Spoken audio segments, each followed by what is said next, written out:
Keeler Show today. It's time to read the news and weather. Time to figure out what to say. It's time to turn the channel of the Keeler Show today. Why do we always listen? Keeler's always in the know. It makes me want to call him And tell him where to go.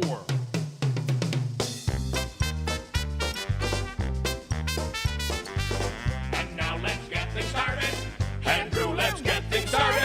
It's time to get things started. On the most sensational, inspirational, celebrational, Keelerational. This is what we call the Keeler Show. WIBX. This is Keeler. WIBX 950 and 92.3 FM. Now back to the Keeler Show.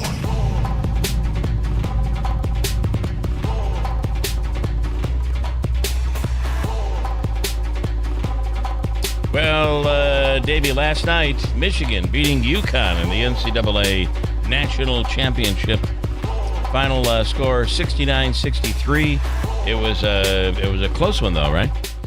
Didn't watch it. Didn't watch it. You didn't watch any of it. Nope. Whoa. I thought it was a great game.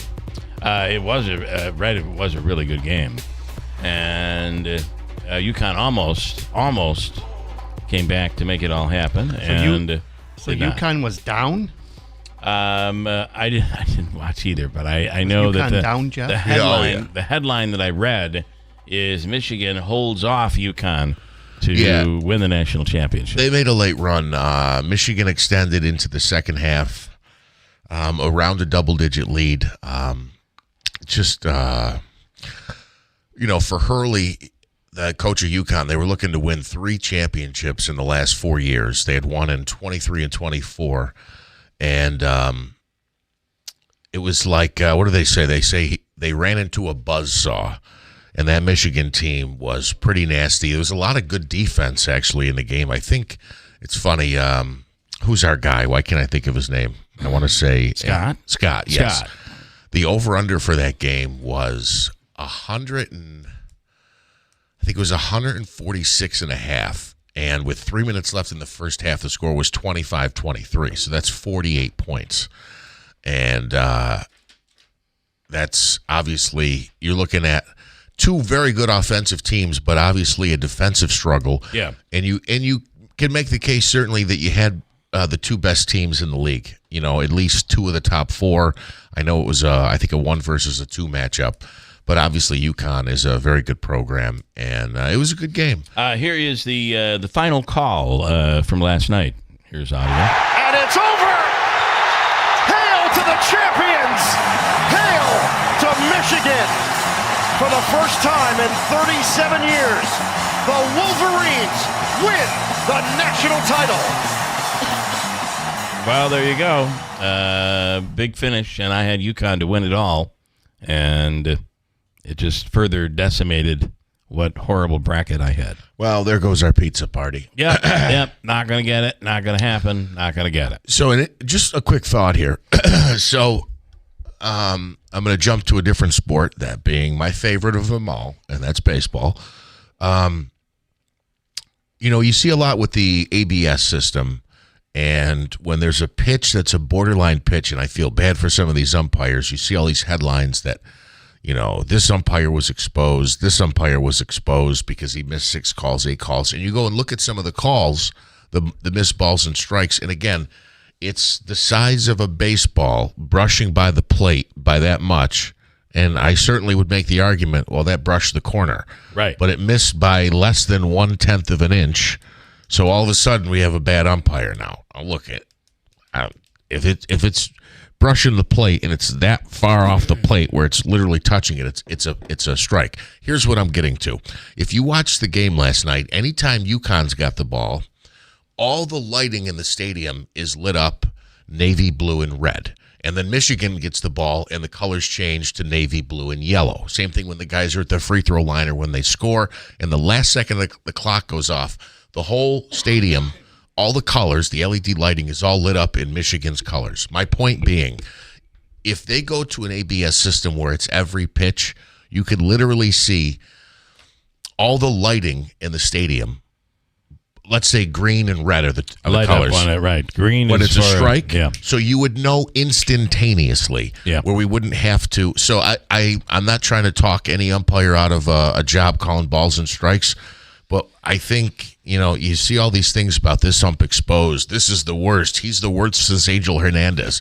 I think either umpires are going to get sick of being, quote, exposed, and eventually we're going to move to an all ABS system on every ball and strike. But my point being, you could do it. The technology is there. You would instantly light up everything in the stadium, whether you'd have a bar behind home plate or the interior lighting in the stadium, where as soon as the catcher catches the ball, you can have a robot umpire say strike or ball, and because that's unfortunately where we're going. I don't know if you've been watching some of these games. I saw a game. It was the former Royals catcher. I can't think of his last name, but he's a very good catcher, and I think he challenged 4 pitches. I think he might have challenged 4 pitches in one at bat, and he was wrong on one of them. But the other 3 were strikes that the umpire called the ball. Perez. Thank you, buddy. Salvatore Perez.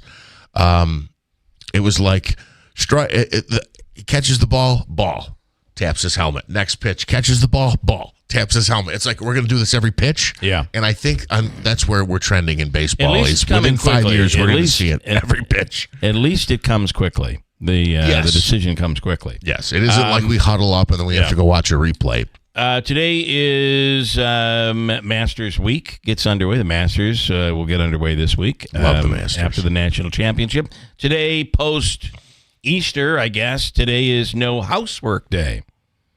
You're cleaning up after a big Easter dinner, and that was yesterday, but today is no housework day. Today is also... And I think this all goes hand in hand. I think yesterday was no cook dinner day, right? You had the leftovers? Leftovers day. And today is National Beer Day. So I think that all kind of goes hand in hand. Also, it's been interesting to watch after having some really decent weather. Friday, Saturday, Sunday wasn't terrible. It wasn't great, but it wasn't terrible. And then there was yesterday and now today. And today's going to be the one that is snowy. It's snowing out there right now. Snowy and cold. But then we begin a warm-up. Let's go right to the source, the man, Ray Stajic with the Weather Channel. Right now, Ray, good morning. And good morning. It's cold out there this morning. A chilly start. Yeah, great timing, too, as that little batch of snow is coming right through Oneida County as we speak. So showing up nicely on radar. It's quick, maybe even a little burst of some heavy snow here. Now, part of the problem, I don't know if you want to call it that, the problem, but I guess in a good way, most temperatures are close to or above freezing. But as you go north into the North Country, as you would expect, some 20. So this kind of band or area of snow lines itself up from just about downtown Utica and then northwest up to Watertown. And as we had said, it'll come through quickly. You may be like, holy cow, what the heck's going on? And by the time you get the words out of your mouth, it may be over with. So maybe 30 minutes or an hour or so. But cold, too, Bill, as you mentioned. Yeah. But then we begin, once you get through today, we do begin another warm-up. And while I'm not saying we're going to be sweltering in heat, it's going to be a nice April-like warming trend, I think. It will be by the end of the week, 70, but it's just enough rope, right? We give you just enough, then we yank it back. And we cool off a little bit by the weekend, especially Saturday back near 50. Not like today when many places won't get out of the 30s, but kind of up and down for several days here looking ahead even into the upcoming weekend. And not a bunch of precipitation around, but all in all, as you said, Bill, the coldest day of the week is going to be today, the mildest day coming up through Sunday. Looks like it might be Friday when we could be near 70 degrees. Gotta love that. And then we talked about this a while back, and I saw 2 stories over the last couple of days about the super El Nino, Right. which who knows what that means for us. And that's a great way to put it because, people think La Nina, El Nino, and, they correlate it to larger overall climate, like for typical season, meaning what does it mean for spring? What's it mean for summer? And what's it mean for winter?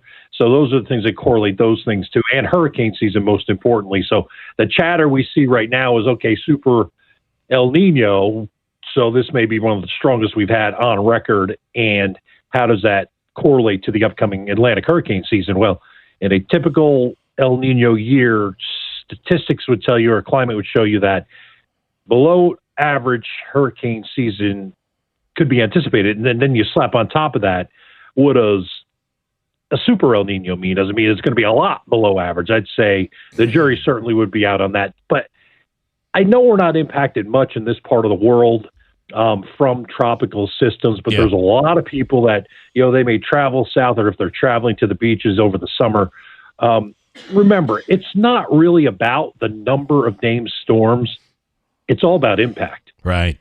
I mean, it could be a season where we have below average in terms of the number of named storms, and you have two major storms that actually make landfall. It's all about landfall, really. So I kind of lose what's the seasonal outlook and how many named storms are we projecting? I lose that when it comes to, let's assess and let's look at the end of the year and say, well, how many of those storms actually have impact? Yeah. So, roundabout way of saying it's, really a guess of what happens based upon statistical averages.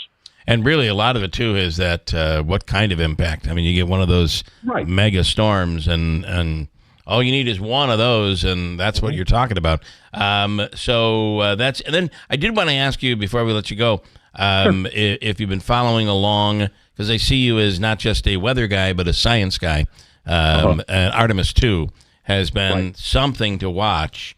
And – I got to tell you, I see more people, not just the local media, but in national media, getting this wrong about, we have never seen the dark side of the moon. No one has ever seen it before. And all of that is basically wrong. There's a lot of wrong out there. Can you explain what's going on? I don't know if here's what I know about the Artemis 2 and going to the backside of the moon. I think we have seen the backside of the moon. I just don't think it's been seen fully the way we're seeing it right now. We've never seen that full. This is the first time we've seen that full look. Right, and now I think they believe they made the turn. They're heading back, and what's kind of neat about the whole thing is that you kind of look at it like, well, they're going to be the closest we've ever been to the moon. You're like 4,600 miles, and somebody said that would be their altitude. You can kind of look at it as a plane. And you can give perspective that way. And you're like, well, 4,600 miles, that seems like quite a few miles. And it is. It's well away in altitude from where we are on the moon. But, exciting stuff. That it really is, made that. And, heading back, splashdown, I think, is Friday? I believe so, yeah. Yeah, I think they're on their way back now. And you talk about science, Bill. I mean, they must – it's unbelievable to think about the people that, had to come in and you figure – I mean – you've got to come down, and you're talking micrometers in terms of that angle where you have to come into the atmosphere of that capsule in order for it not to burn up. It's just unbelievable. It's like, who figures this stuff out? I know. People, way above any kind of degree that I ever received. And I went down the whole bathroom thing, and this is the very unique way that they're using the toilet. Which they really never had one, and I'm wondering, well, how do they do it on the space station, or how do they? And all that was a very sealed situation, if you know what I mean, and like a funnel type thing, which is somewhat similar to this. But then when you go back to Apollo, the way they had to use the bathroom was basically in their suits, and it was described as horribly uncomfortable, demeaning, and messy. So all good stuff either way, though. This has been something to watch, and you can see it all on TV and YouTube, and it's pretty cool. So, all right, Ray, thanks for the snow, and have a wonderful day. You're welcome. All right, Ray Stajic with the Weather Channel. So the way this segment, by the way, is brought to you by Depends. And that is really kind of they still have to use that. So, for instance, when they take off, it's not like you can get up and move around the cabin, like as if you're flying. You kind of have to sit there. So if you have to go to the bathroom, you're wearing something that will depends, like a depends thing. Yeah, it depends. And then I saw it best described in that. So you think the dark side of the moon, and it's not always dark because the moon does rotate. But the reason there's an area that we don't see from here ever is because imagine the moon is moving at a certain speed, and then we are moving as well. And imagine if I were looking at you, and I'm moving around in a circle around you, but you're also moving to the point where I only see your face. I never see the backside of you. That in itself is exactly what happens with the moon. That's why we don't see that side of the moon from Earth. That's how it was explained to me.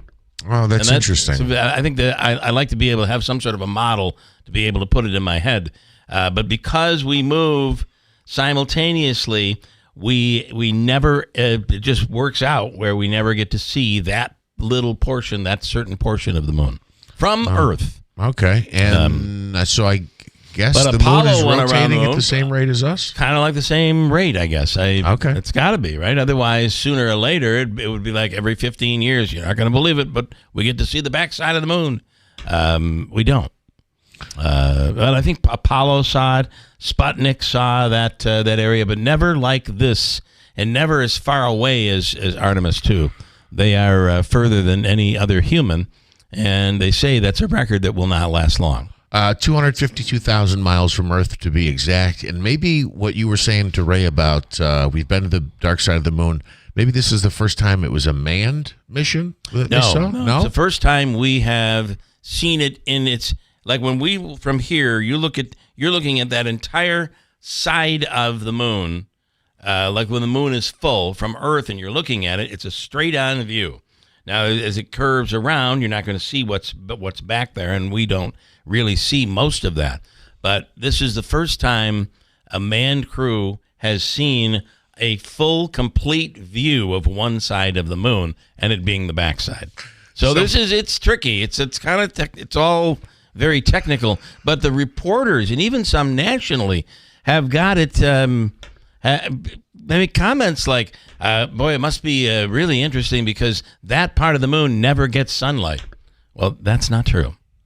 Right? Yeah, that's not true. That's not true. I have to laugh. A listener sent me a little meme, I guess it was, and it was the astronauts flying around the dark side of the moon, and it said, "Oh, look at that, Alice Cramden." Yeah.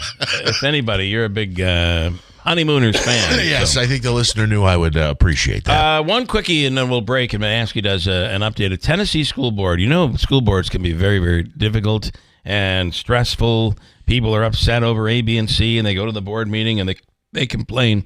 A Tennessee school board member is now in some trouble. If in this day and age, it's kind of like we're on the dark side of the Me Too movement. It almost seems today. It still exists, but really under President Trump, he's gotten rid of being politically correct. We are not politically correct, not anymore. But for the rest of us, I think we're kind of stuck in that realm. Like if you're a school board member, you still kind of have to be somewhat politically correct. A Tennessee school board member is in trouble after telling a female student that she's hot during a school board meeting. Here's the comment. Oh, my goodness. Here's the comment by Keith Irvin to the student, along with, as you might imagine, reaction from the board, other board members, and parents in the meeting. Here we go. Here's audio. God, you're hot. You know that? Hey, where do you go to school at? I go Crockett. All right. There was a comment meant to be, I guess, complimentary by a board member, but has certainly been determined not to be. As a member of the school board, he is responsible for our children's health and welfare and safety and education. And the display he put on tells me that he should be nowhere around our children. Boy, you are hot. You are hot. Where do you go to school? That's what he said. Yeah. I would think that is extremely inappropriate. No. Extremely inappropriate. Manaski has a hot news update coming right up, 642 at WIBX.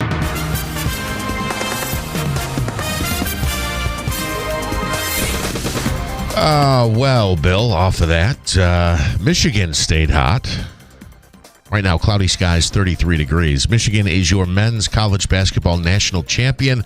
The Wolverines took down second seed UConn 69-63. By the way, the line was 6.5 games. I'm not starting any 6.5 points. I'm not starting a conspiracy.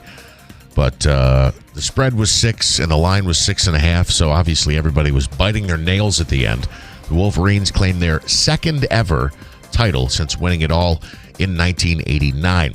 President Trump says now is the time for Iran to make a deal. On Monday, from the White House, Trump told reporters that Iran will have no bridges, no power plants if it does not meet his Tuesday deadline to strike a deal with the U.S. The president appeared to pivot from his original demand for Iran to reopen the Strait of Hormuz by Tuesday and focused more on an overall deal by the deadline. The Artemis II astronauts headed back to Earth. The crew conducted its hours-long flyby of the moon Monday, now headed back to the blue planet.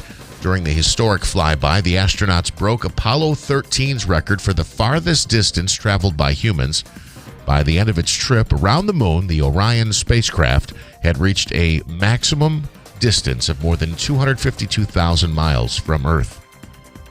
The White House says it wants to slash about 9,400 jobs from TSA, the Transportation Security Administration. That's according to the admin's budget proposal for the next fiscal year. The move would also cut $1.5 billion from the 60,000 employee agency that oversees airport security. This after President Trump suggested that smaller airports could use private security. Georgia voters today will pick a replacement for the congressional seat formerly held by Republican Marjorie Taylor Greene. The race in the state's deep red 14th congressional district is a runoff between Democrat Sean Harris, a retired Army officer, and Republican Clay Fuller, a former district attorney. And an English soccer superfan plans to sell his home to pay for his trip to Dallas, Texas to watch the national football team play in the World Cup this summer. Now, that might be confusing, saying the national football team. Andy Milne has attended 8 men's World Cups and 1 women's World Cup since 1982. Ticket prices have gone up since then, so Milne is selling his second home in England to help pay for his trip to Dallas and the tickets. WIBX 950 AM, 92.3 FM News Time, 6:45. Here is your Weather Center forecast. All right, cold air sticking around and a few snow flurries, maybe a few raindrops mixing in here this morning and even into the afternoon on this northwest flow. Could get a burst of maybe some moderate snowfall, maybe a light accumulation on some of the grassy surfaces, untreated road surfaces. It looks like we'll go through the day, though, with snow showers ending pretty quickly here. Temperatures in the upper 30s with a gusty breeze. 18 tonight, North Country, even colder. Sunshine tomorrow, near 50, 60 by Thursday. From the Weather Channel, I'm meteorologist Ray Stachik, WIBX, 950 AM and 92.3 FM. Right now, cloudy skies and 33 degrees. You know, Roger Goodell hears that story about in soccer, you have super fans who will sell their home to pay for tickets. And Roger Goodell sits there drooling. He goes, $50,000 for a personal seating license? That's not enough. That's funny. We'll take ownership of their home for tickets to a game. Mike, this morning on a couple of things. Baseball, I wouldn't be surprised if Major League Baseball would want to go quickly to an ABS system. The computer is a lot cheaper than paying an umpire, and computers don't go on strike. That's a good point. The other thing, though, I still think you would need an umpire. They have an umpire at every other base in Major League Baseball, not in youth baseball or Legion baseball, but you have an ump at first, second, and third. I still think on places to play you would need an umpire at home, and they would be they could be in charge of tracking they have a clock now and everything. Yeah, but I don't think you could necessarily get rid of that position at an umpire. But balls and strikes would be computerized. He also says Sputnik orbited the Earth, not the moon. Actually, it was Luna 3, which was, I believe, Soviet era that orbited the moon. China recently has landed a rover on the backside of the moon. Also, there are, what number did I come up? There are billions of satellite images, they say, that show that, and remember, at some point it comes around and the satellite gets to see it. There were 20, prior to this mission, there were 20 American astronauts who have seen the, quote, dark side of the moon. Make that 24 now with this current mission. But these 4 have had the best, most complete view that any human has seen. But I swear to you, watching CNN the other day, they totally butchered the entire concept of what's happening. Somebody did. One of the reporters. Well, I think a big chunk of our audience said that shouldn't surprise you, Bill. That's true. Although they were doing this big, all day long Artemis special from it was they got the information wrong. It was and one of them got it wrong. At least that was my interpretation. But it was space all day, which to me has been a bit of a welcome relief to everything else that's going on in the world right now. Of course, there was the Easter tweet from the president dropping the F-bomb, warning Iran they better open the Strait of Hormuz, and that deadline is tonight. And it, as of right now, doesn't look like there's any movement on the Iranian side. So what does that mean? Will we extend the deadline? Or will we attack and, how did the president put it, put them back into the dark ages? Yeah, well, we've decimated and obliterated already, I thought. That's what we keep hearing. One more thing, that Easter tweet, do you know how it ended?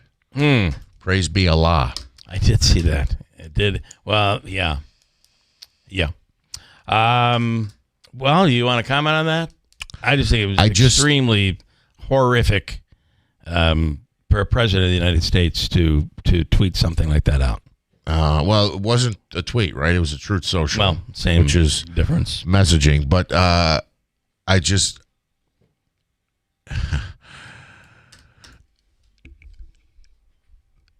You are choosing your words carefully. I'm just being careful here because I know the messages I'm gonna get. Well,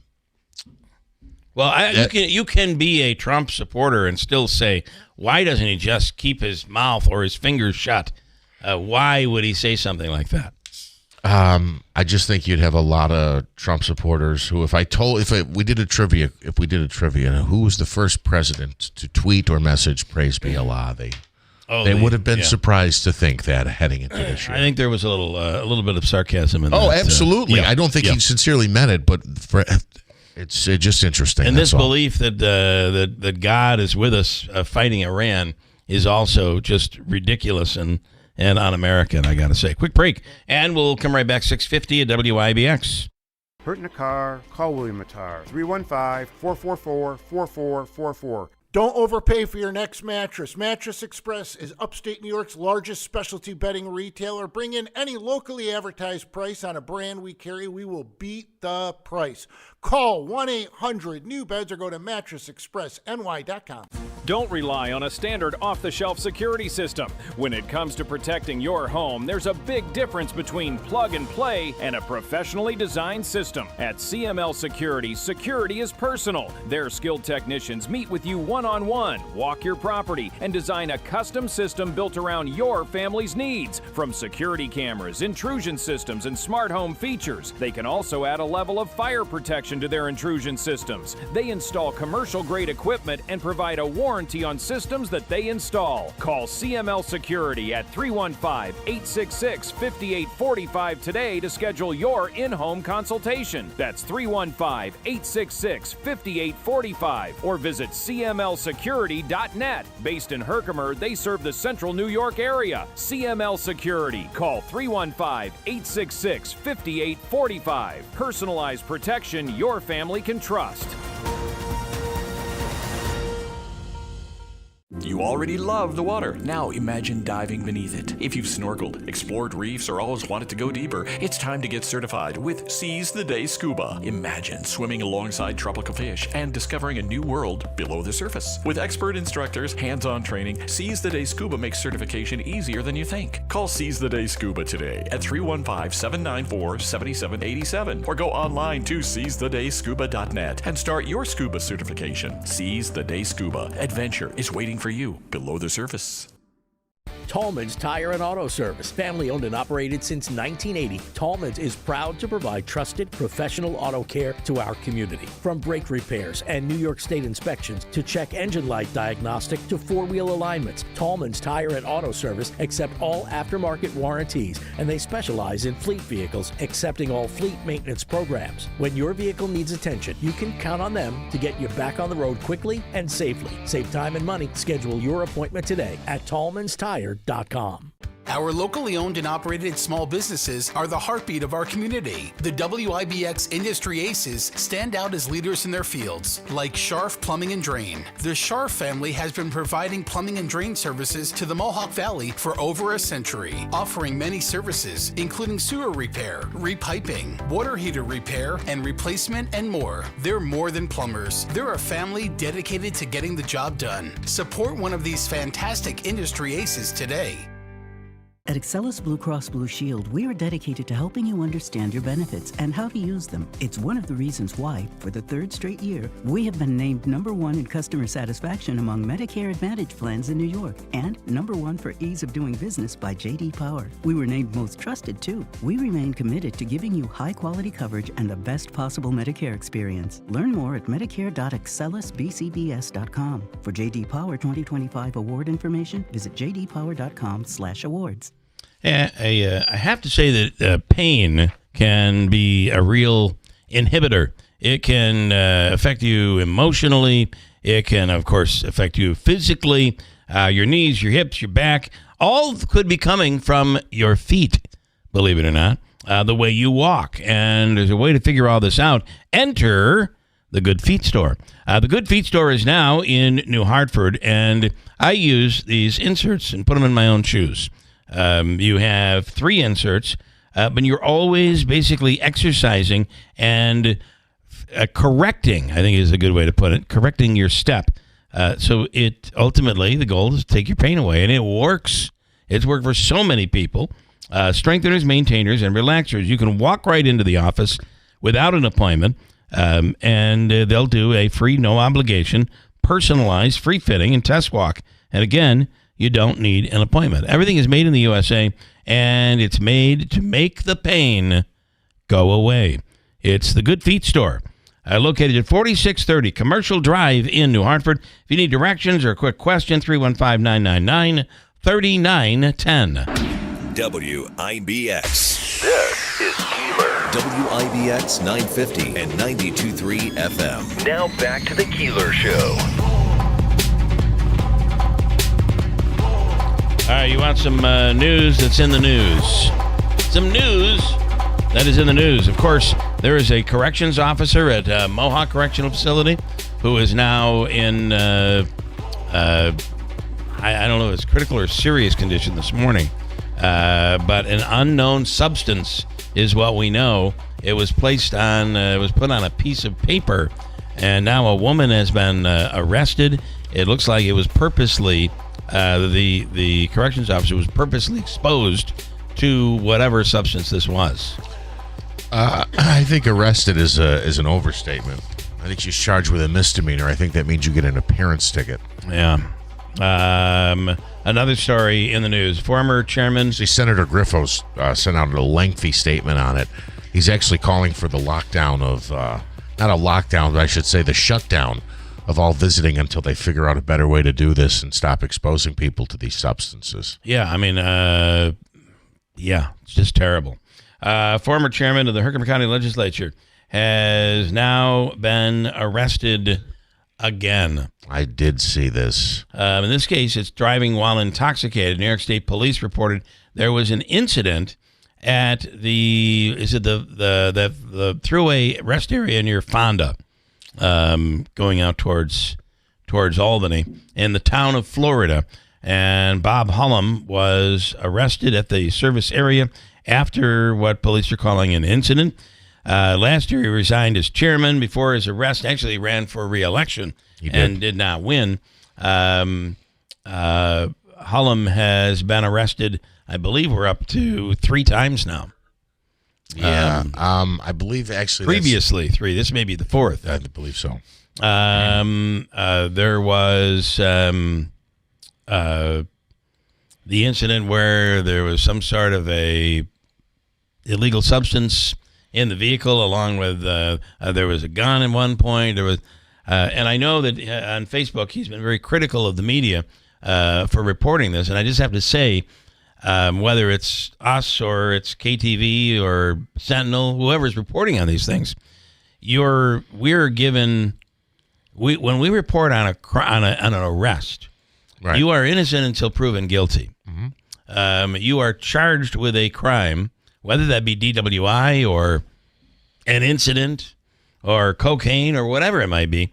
You're still innocent until proven guilty, and no one is reporting that you're guilty. The statement, I believe, his anger was directed at KTV, and the any story that KTV has run on this, and every story that they run, basically says has been arrested on charges of ... according to police. Mm-hmm. That's a factual statement. Yes. No one is saying that somebody is guilty of this or definitely had possession of cocaine or definitely did A, B, and C. They're saying that police have charged that person, arrested them on a charge of whatever. Correct. And that's how things are reported, and that comes directly from the police. So I don't think you can put the blame on KTV here. I completely agree.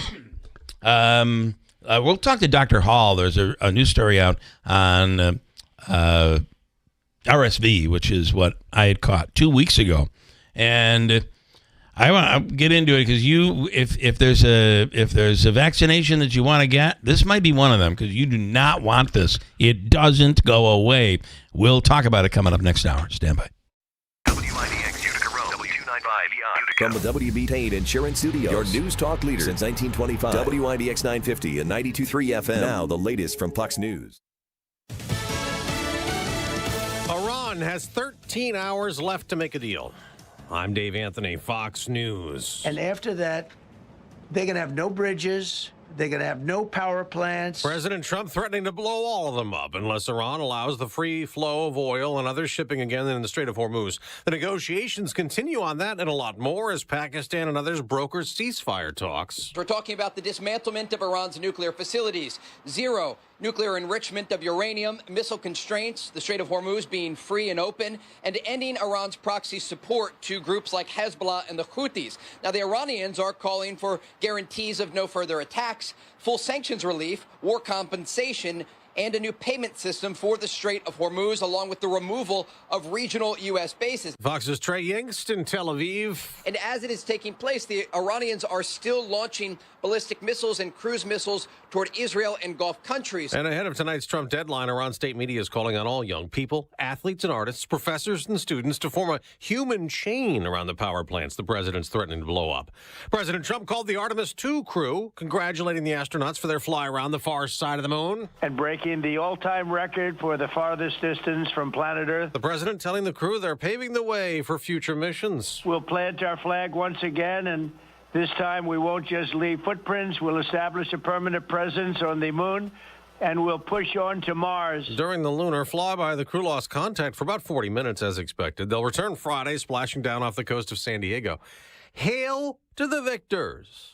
Michigan fans were singing that last night, celebrating a college basketball championship. For the first time in 37 years, the Wolverines win the national title. The final call on TBS after Michigan won the NCAA men's tournament title game for the first time since 1989, beating UConn 69-63. America's listening to Fox News. A small business affirmation from Progressive. Plumbers, today will be a good day. You will be profitable. Your clients will be nice. No one will stand over you and tell you how to fix the thing they actually hired you to fix. You will also feel at peace after switching to Progressive, America's #1 commercial auto insurer. See if you can save in as little as 8 minutes at progressivecommercial.com. Progressive Casualty Insurance Company and Affiliates, #1 commercial auto insurer from the NAIC's 2024 National Premium Data. I didn't switch to Pure Talk just because I wanted to save 50% off the same 5G service I'd been paying twice as much for. I switched because I like the idea of being in business with a wireless company that supports our veterans in a meaningful way. Pure Talk also creates American jobs every day by keeping their entire operation in this country. I appreciate that. If you feel the same, dial pound 250, say Mike Rowe, and switch to an American wireless company that actually stands for something. Pure Talk. The polls have just opened in parts of Georgia for a special runoff election to replace Congresswoman Marjorie Taylor Greene, the Trump supporter turned Trump critic who resigned in January. Voters in Georgia's 14th district decide in a runoff race between Trump-backed Republican Clayton Fuller and Democrat Sean Harris to fill the seat, vacated by Republican Marjorie Taylor Greene earlier this year. Fuller and Harris, the two top vote-getters in a special election in March, triggering today's runoff. Harris, a retired Army brigadier general who lost to Greene in the 2024 general election. Fuller, a district attorney, both who are seeking their party's nominations for a full term in the May 19th primary, ahead of the November midterm elections.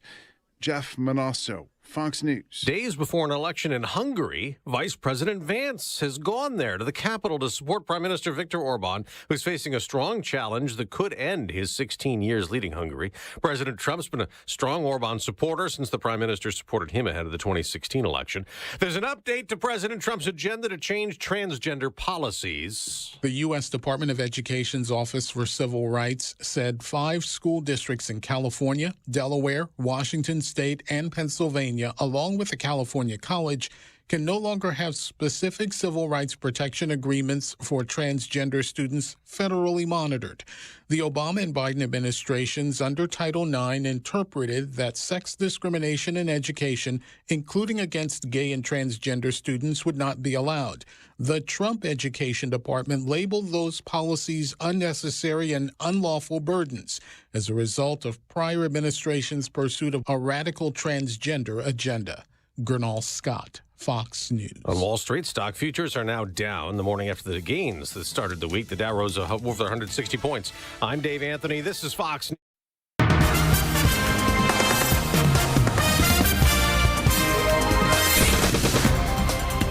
We have mostly cloudy skies, 33 degrees. Good morning. I'm Jeff Manaski, WIBX 950 AM, 92.3 FM. News time is 7:05. This news update brought to you by CSEA. Behind every traffic cone is a worker doing a job with a family waiting at home. Slow down, put the phone down, and move over safely. Bill, a Rome man facing murder charges after the discovery of a body in a wooded area. Officers took Gregory McNoe Jr. into custody yesterday for his alleged role in the death of 31-year-old Michael Brown. Brown was found unresponsive last week in an area near Railroad Street. He had suffered a puncture wound to his chest. McNoe has been arraigned and is being held in the Oneida County Jail. Meanwhile, a corrections officer at Mohawk Correctional Facility still in critical condition after being exposed to a suspicious substance. Authorities claim 53-year-old Chandria Taylor posed as a visitor Sunday and brought in an envelope that contained pieces of paper with the substance on it. 4 other people were taken to a hospital for treatment, but they ended up being released. Taylor was arrested, facing a misdemeanor charge, and is due in court at a future date. An investigation continues after plaques honoring 10 veterans were stolen from a Madison County cemetery. Those plaques were on headstones at Lenox Rural Cemetery, which is located on Nelson Road in Canastota. It's unknown exactly when the plaques were taken. They're 24 inches long by 12 inches wide. Anyone who has information on the case is asked to contact the Madison County Sheriff's Department. Somebody's got a few extra bucks in their pocket. The New York Lottery announcing that a top prize-winning ticket sold for April 5th Take 5 midday drawing was sold at the Stewart Shops on Genesee Street in Utica. That one-time prize-winning ticket was worth $17,122. Take 5 numbers are drawn in a field of 1 through 39. The drawing is televised twice daily, but hopefully that was a local winner. Yes, so 17,000 on the Take 50 game. And it's really wonderful. It was me. Davey won. They call it Take 50 because that's what the state does. They take 50%. Is that right? You taxes, and then you get your money. So it works out. You get about half of that when it's all said and done. I love that. Take 50. Take 50. All right, and one more. I started with the sponsor, and then this is a story legitimately in the news. New York State Police are launching a campaign, Put the Phone Away or Pay. Troopers will be focusing on drivers using electronic devices and will be using marked and unmarked vehicles. You know, the problem is that you connected your phone, and I find this is an Apple CarPlay problem, where your phone is connected, and then all of a sudden, it's not connected. And you've said, hey, so-and-so, please call Jeff Manaski. And then all of a sudden, it's calling on the phone, and I'm talking, but it's not going through my hands-free. So you're driving down the road. What do people do? You quickly grab the phone. You try to figure out a way to connect it. All of a sudden, you get caught doing that. There's your ticket. Absolutely. Yeah. And it's designed to be a safety measure, but right. as you say, when it doesn't work, I feel like it's less safe. You're panicking. You're like, oh, what do I do? Because when you're talking on your phone, you're planned for it. When you're not supposed to be, and you're trying to reconnect, you're totally in a funk and probably not paying attention to the road. Just saying. I completely agree. Right now, we have cloudy skies, 33 degrees. Hopefully, today is the day where we welcome in spring. Today we'll turn our back after today. Did you see Davey just walk in from outside, covered in snow? Davey, it's like snowing hard out there right now. Yeah, sure is. I went outside to. Goodness. Yeah, and we're in Marcy, of course. So. Oh my goodness! It is coming down. Beware. He came in looking like a little snowman coming in. After today. I went outside to check up on something to see what was going on, and I come out was all covered up in snow. Yeah, all right. Cloudy and 33. Here's your forecast. All right, cold air sticking around and a few snow flurries, maybe a few raindrops mixing in here this morning and even into the afternoon on this northwest flow. Could get a burst of maybe some moderate snowfall. Maybe a light accumulation on some of the grassy surfaces, untreated road surfaces. It looks like we'll go through the day, though, with snow showers ending pretty quickly here.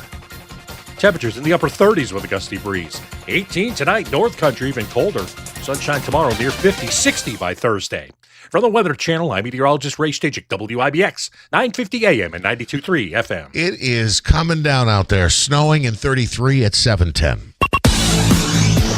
All right, in sports, as we said, Michigan is your national champion. They took down number 2 UConn 69-63 in the championship game in Indianapolis. Elliot Cadeau led all scorers with 19 points for the Wolverines, who claimed their second ever national championship. Some NFL news, a key member of the Giants defense says he wants out. Dexter Lawrence requesting a trade. He's not participating in the team's offseason workout program, which begins today. The 28-year-old has 2 years remaining on his contract. He's slated to make $20 million this season. He's a 3-time Pro Bowler with 30.5 career sacks. The Knicks got by Atlanta last night, a controversial ending there. 108-105 was your final. Jalen Brunson had 30 points and dished out 13 assists for a double-double.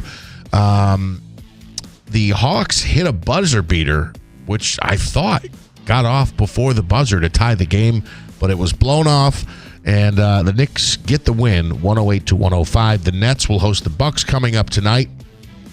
What else do we want to mention here? The NBA is winding down. It's the last week of the regular season. In those situations with basketball, you can actually look at it, review it, see where the ball was at when the clock strikes 0-0-0.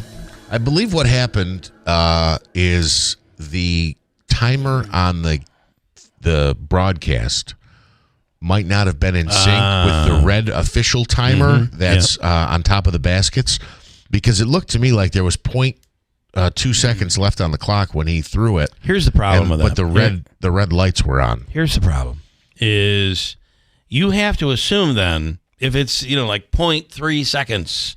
And they'll put the clock at 0.03. You have to assume that the person, the timekeeper, actually started the clock at the right time. At the exact right time. And there's no way that you as a human are going to be able to say, I started it at the very second. There's just no way. So at the end of the day, when you come down, but you have no other way of doing it. You come down to that 10th of a second, and time is not expired, or is it? I've never seen it. It's never been so painful for me to watch a 28-year-old walk, but Juan Soto being that person, he's now on the injured list. He was put there yesterday. He has a minor calf strain. He's expected to be sidelined for 2 to 3 weeks. The Mets also announced they will retire Carlos Beltran's number 15 on September 19th. The Mets begin a 3-game series against the Arizona Diamondbacks today. And the Yankees continue their 6-game homestand tonight, hosting the Athletics for a 3-game series in the Bronx. Right-hander Cam Schlittler will get the start for the Yankees. Nagel this morning says, Jeff, the Giants are looking great. I think there's some sarcasm there. Well, I hope. Look, I'm happy with where we are right now. I actually recently talked to a Giants fan, and I said, hey, we finally got a really good coach. And he went, well, I guess we'll see. So there's a lot of Giants fans less excited than me, but I'm still pumped up.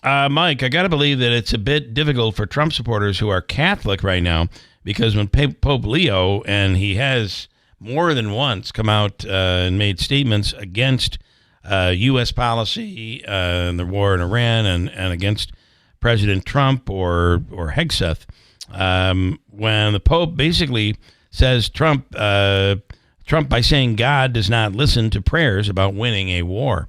And he came out again with a statement like that on during his Mass on Sunday. Also, did Davey look like Olaf, the snowman in Frozen? I think he kind of did. Bit. Yeah, he did a little bit. Yeah. His nose isn't nearly as big, but... no, he's offended by that. Yeah, just like that. Looked really good. All right, Davey, today's Hobica free money question of the day is worth how much money? $150. $150. Yeah. And a great question. Who said my nose was frozen? No, they said you look like Olaf from Frozen. Oh. And if I have the character correct, he has a giant carrot nose. Oh, okay. Yeah. Who said that? Mike. Oh. Yeah, Mike's coming after you. Hard, Davey, hard. No, Mike's a great guy. I like Mike. Hold on. We have a lot to get to this hour, and we will do so along with Hobica's free money question of the day, which is coming up at WIBX. Brought to you by Tallman's Tire and Auto Repair, located in Utica, Yorkville, Rome, and Herkimer, and online at tallmanstire.com. Hurt in a car? Call William Attar. 315-444-4444. Don't overpay for your next mattress. Mattress Express is upstate New York's largest specialty bedding retailer. Bring in any locally advertised price on a brand we carry. We will beat the price. Call 1-800-NEW-BEDS or go to mattressexpressny.com. By texting 64,000, you agree to receive recurring automated marketing messages from IQ Bar. Message and data rates may apply. No purchase required. Terms apply. Available at eatiqbar.com/policy/terms of service. I've got good news and bad news. Here's the bad news. Most protein bars are packed with sugar and unpronounceable ingredients. The good news? There's a better option. I'm Will, and I created IQ Bar plant protein bars to empower doers like you with clean, delicious, low-sugar brain and body fuel. IQ Bars are packed with 12 grams of protein, brain nutrients like magnesium and lion's mane, and zero weird stuff. And right now, you can get 20% off all IQ Bar products, plus free shipping. Try our delicious IQ Bar sampler pack with 7 plant protein bars, 4 hydration mixes, and 4 enhanced coffee sticks. Clean ingredients, amazing taste, and you'll love how you feel. Refuel smarter, hydrate harder, caffeinate larger with IQ Bar. Now you can get 20% off all IQ Bar products plus free shipping when you text radio to 64,000. Text radio to 64,000 to get your 20% off. That's radio to 64,000. LifeLock, how can I help? The IRS said I filed my return, but I haven't. 1 in 4 tax-paying Americans has paid the price of identity fraud. What do I do? My refund, though. I'm freaking out. Don't worry, I can fix this. LifeLock fixes identity theft guaranteed and gets your money back with up to $3 million in coverage. I'm so relieved. No problem. I'll be with you every step of the way. 1 in 4 was a fraud-paying American. Not anymore. Save up to 40% your first year with promo code NEWS at LifeLock.com. Terms apply. Here's a tale of Becky. Didn't know what to do with new meds prescribed and no real cost clue. She squinted at prices, that can't be right. Then tapped GoodRx and saw the light. She can get a deal. Book telehealth if she feels. Learn about those meds without any stress. That one little app does all the rest. Even my horse downloaded it. Dang, save time and money on prescriptions. Check GoodRx. GoodRx is not insurance. Get ready for the ultimate country music getaway. country superstar Riley Green is performing live along with Chris Young, Lauren Elena, and Randy Hauser on the second voyage of the Top Shelf Country Cruise. Sailing March 2027 aboard the Celebrity Summit, departing in Tampa with stops in Key West, Bimini, and Cozumel. Enjoy 7 days of entertainment brought to you by Signature Cruise Experiences. Open booking is finally here, so go to TopShelfCountryCruise.com now to book your cabin. Hey, it's your radio buddy Jimmy Fallon, host of Fox Across America. We're talking politics, pop culture, and comedy, minus all the rage and finger-pointing. It's real talk for real people who just want to laugh, think, maybe learn something along the way. So join the fun weekdays at noon right here on WIBX 950 and 92.3 FM, Central New York's home for talk that's smart, honest, and just the right amount of crazy. Fox Across America with your main man, Jimmy Fallon. WIBX. This is Keeler. WIBX 950 and 92.3 FM. Now back to the Keeler Show. A couple of things I'll get into it coming up in a second, but some interesting notes that I have to make. Right now, Cipani Mazda is winding down their new Mazda sales event, and they have over 53 new 2025. I think it ended in March, but they still have some large number, it's lower than 53 now, but it's a large number of 2025 Mazda CX-5s in stock. You can take advantage of 1.9% APR financing on new 2025 Mazda CX-5s, 0.9% on the turbo models. See the dealership for details. And as Rick says, come on down and let's make your deal on a new Mazda. I was driving and my daughter was in the car yesterday. She said, everywhere I turn here, there's a Mazda on the road. I mean, and I said, well, that's, when Ricky's V comes in, he takes that Cipani legacy and then just runs with it. And everywhere you turn, there's a Mazda. Good vehicles. Let's make your deal on a new Mazda at Cipani Mazda, where it's always easy to do business and all of that good stuff. I have a few comments. Yes. Nick LaBombarda. I think I say it right. Nick has noticed you found your laptop. Yes, I did. Yeah, I did. I think as of Friday you were still looking for it. Yes, correct. Yeah, it was on my kitchen table, next to my kitchen table under a bunch of other stuff. And then there's a bunch more weekend in here that we'll get to coming up. Somebody said still cold, too cold. It is too cold. I don't like this at all. In studio is Brian Miller, Assemblyman Brian Miller. Good morning, guys. Good morning. It's terrible out. Oh, it's nasty out. Yeah, it's snowing hard. It's snowing hard. The and roads it's sticking. are icy and they're slippery, and it's bad. I want to tell you, I am not contagious, but I've never had, since I was a child, I don't ever remember having anything like this where it just lingers. And and I'll talk to Dr. Hall about it coming up because I'm going to try to save a copay. And this really will help everybody, right? Because you do not want this. But what happens is, so the steroid that I was taking opens up your lungs and your airways. So it allows for proper flow. The minute you go off that, though, you're still irritated and suffering from this upper respiratory thing, and everything constricts.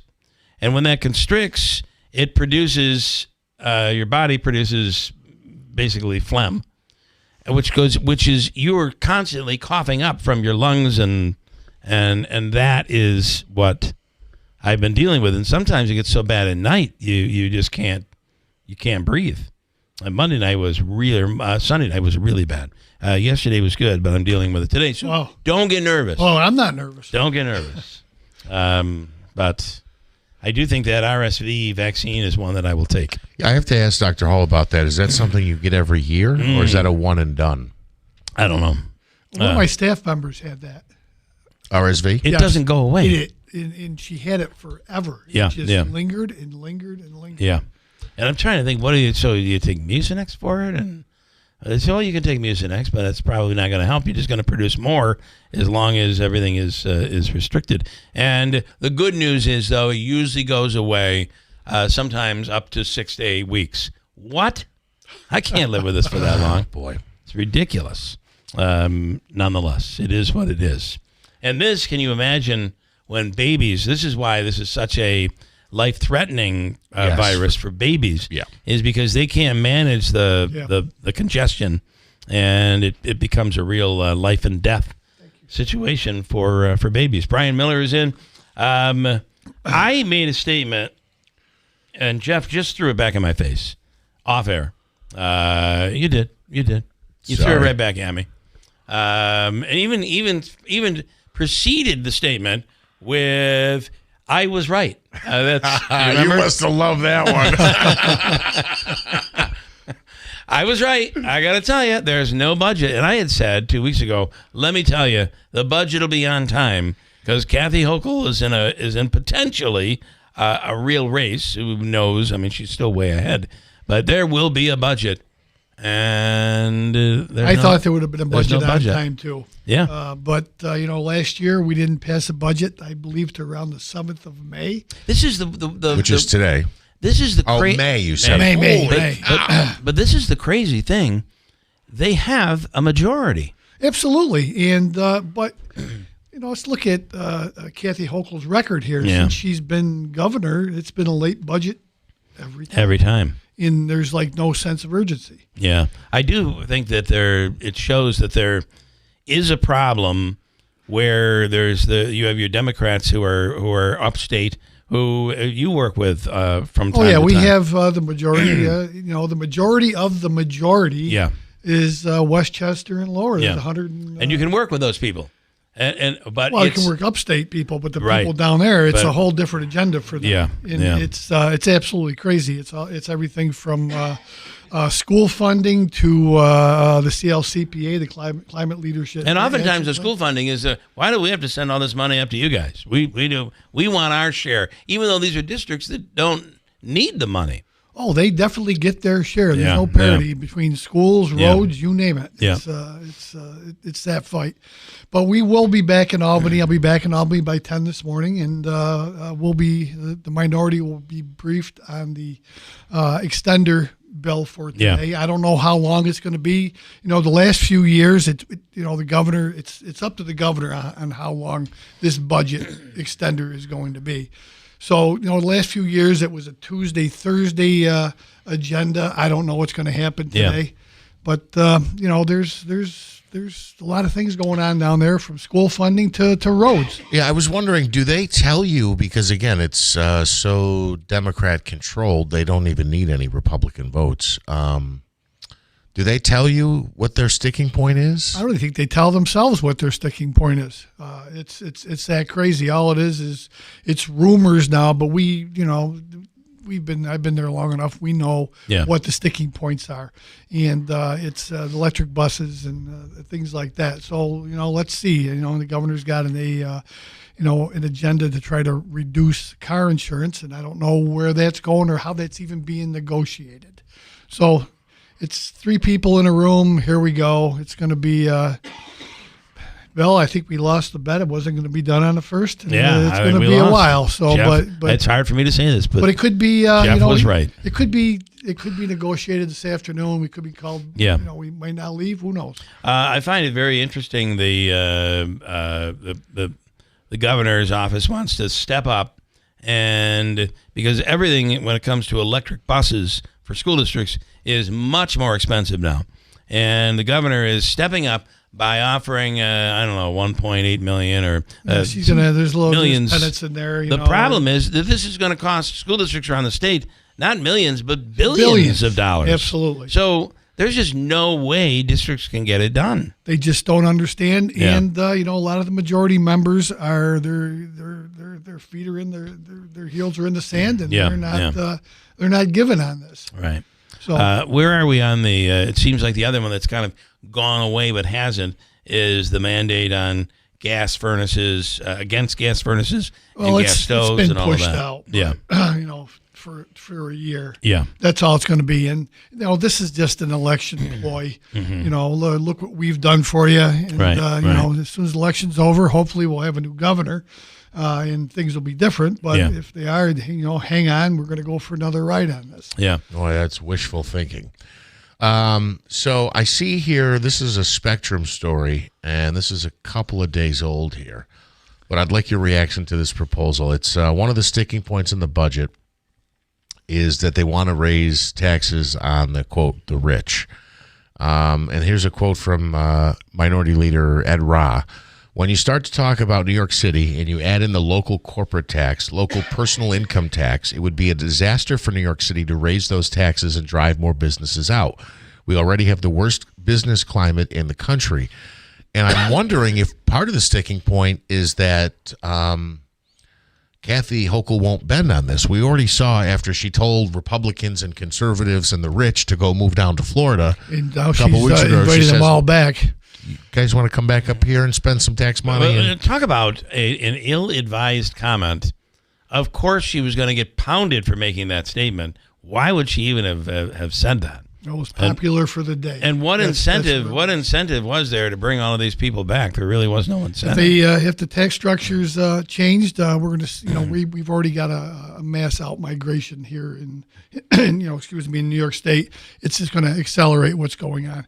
And, part of the proposal is just going to be a tax structure change that'll probably go down to New York City. Yeah. So it's, we're overtaxed. The new leader, Ed Ra, is absolutely right on this. We've been saying this for years. When I first came to Albany, the budget was $104 billion. Now it's the proposed one house from the Senate and the Assembly is $274 billion. Yeah. And just think of that. Well, and he continued in his quote here, and I think everybody can agree with this. He says, Albany has a spending problem, not a revenue problem. Not a revenue problem. Absolutely. And right in the midst of inviting everybody back, you talk about taxing the rich even more, and it's just not the right message to send. Not the right message to send. Nor is a late budget at a time when they should be able to get this thing done. Well, let's think of what's happening right now. Yeah. We got school budgets that are being developed right now, and with the foundation aid already being behind the eight ball, and the two one-house budget bills not including enough for our schools. We should have been at 3%. They kicked it up another 1%. It's just going to pass the cost on to the local taxpayer. And along, let's think about what's going on. We got high electric bills. Gas is right now up over $4 and 10 cents a gallon. If you're not paying the member price, you're paying $4.11. Yeah, on average out there. We should now. be talking about a tax holiday on our gas prices right now. That's one thing that we should be talking about this afternoon, but we won't. Yeah. All right. Anything else you want to hit on? We touched on energy. Anything on the idea of the power plant, the nuclear power plant? You hear any talks about that? Well, it's the governor proposed an additional 5 small nuclear power plants here in New York State. The power people have been talking to us. We've met. It's still a proposal. I don't know where it's going until things get moving, but it has to be done. At the end of the day, we don't make enough electrons here in New York State. Well, especially when we want to add Micron, you want to add. We got Micron. You got business looking to come here. Yeah. The state of California has very high energy costs, and I know this has been documented. Or what they're paying $8-9, probably more than $9 a gallon right now, and I'm sure their energy bills are very high. You cannot sustain that in New York State from a population standpoint. Again, we talked about this before, Bill, even a couple of years ago. You now have local banks, hey, come get your home heating loan for this winter season. Yeah. You know what the difference is, though? We don't have San Diego weather. Look out your window right now. Yeah. The weather is bad enough as it is, as far as a detractor from people wanting to get away from New York State, and they just jack the prices up, and it's just not a situation that can be sustained. Oh, the governor's proposal of one of her famous, I'll send you a check for $400. People are already in the arrears. What's $400? That's $400. Not going to do anything here. We got we have an energy crisis here. And, our conference is beating the drum. We're starting to get them to move a little bit, but they're not moving enough. And if you're lucky enough right now to have like natural gas, your bill is probably not as bad as what if somebody's having oil delivered to their home. I was hearing a story from somebody that used to cost them maybe $1,200 through the year to heat their home. And they're well $1,200 for one fill up. For one fill up, and they're ready to do a third fill up because the winter was so bad. And you're talking well over 2 times what it cost them before. Yeah, it's affected everyone. Yeah. It's not just the people on fixed incomes. It's all of us sitting here. It's all of us listening. Yeah, it's just unbelievable. And we talk about affordability. This is part of the affordability crisis here in New York State, and it was generated by the majority party in 2019. All right, so who knows? Might get done today. Probably not. Probably not, though. Maybe this week. Probably not. Maybe, says Brian Miller. All right, Assemblyman, we appreciate it. Thank you. Thank you. Be careful out there. It is slick, and you've got although I think at least here the snow has subsided a little bit, but the ground is slippery. The roads are covered. Quick break. We'll do Hobike's free money question of the day coming up. Also, there's an event happening. The Daniel Barden Mud Fest is coming up on May 2nd. It's dubbed the Boilermaker Dirty Little Brother Race, if you will, and it's a great event for good, and we'll talk about it coming up here. Something old is new in the village of New Hartford. Introducing Handshake Antiques, now open at 66 Genesee Street, next to Giorgio's Village Cafe. Not your grandma's antique shop. Think clean, curated, and cool. From high-end furniture, vintage fashion, vinyl records, to oddities and all things eclectic. And we're always buying, so look in your attic or basement. And if it's old, call Handshake Antiques. Plus, inventory changes weekly, so every visit is a new find. Handshake Antiques, where it never went out of style. Tallman's Tire and Auto Service, family owned and operated since 1980. Tallman's is proud to provide trusted professional auto care to our community. From brake repairs and New York State inspections to check engine light diagnostic to four-wheel alignments, Tallman's Tire and Auto Service accept all aftermarket warranties, and they specialize in fleet vehicles, accepting all fleet maintenance programs. When your vehicle needs attention, you can count on them to get you back on the road quickly and safely. Save time and money. Schedule your appointment today at tallmanstire.com. Brought to you by Tallman's Tire and Auto Repair, located in Utica, Yorkville, Rome, and Herkimer, and online at tallmanstire.com. We all hear the radio ads about the IRS. They tell you to be afraid, to be scared, and they try to frighten you into calling. I'm not here to do that. Tax Relief Advocates is different. TRA is here to tell you that if you owe money to the IRS, whether it's $5,000, $50,000, or $500,000, we have a solution. It doesn't matter if you're sitting in your car, at work, or with your kids. No matter where you are, call now. 800-518-1409. Don't lose hope. TRA can eliminate or reduce what you owe to the IRS. Generous programs are now available that can give you a fresh start. Our passion is taxes and helping individuals fix their IRS problems. We have over 1,000 5-star reviews on Google and an A+ with the Better Business Bureau. You don't need to be afraid of the IRS any longer. End your tax nightmare today by visiting us online at TRA.com or call 800-518-1409. That's 800-518-1409. Tax Relief Advocates. Real solutions for real people. Celebrating 100 years. This is Keeler. WIBX 950 and 92.3 FM. Now back to the Keeler Show. All right, here we go. And I want to get this in here before we do our free money question. And an update from Jeff. In studio right now is Dan Williams with the Daniel Barden Mud Fest. And Dan, nice and tight on that mic. Good morning. Good morning. How we doing, Mr. Keeler? Doing well. First of all, what is it doing out there right now? It's doing nothing. It's it's April, I call it. Yeah. March and April kind of like merged together. April. I like it. I like that. The roads are a little slick, I was told. Yes, sir. Okay. All right. Talk about the event, how people can get involved. Of course, it's become a really large event. Thank you. Yeah, so bardenmudfest.org, you go to the website. There's 3 ways we feel like people can participate. Mm-hmm. Obviously, you can run the race where half-mile kids run.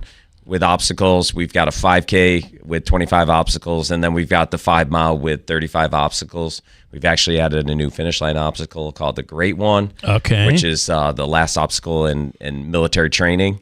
I had a guy donate that to me. We went and found it over in Cobleskill and took it down, and we're putting it back up right now. Is that the wall with the rope? So yeah, it's just you cargo net that you climb up. Okay. But you're up there, and then you're gonna when you come down the other side of it, there's a nice pond.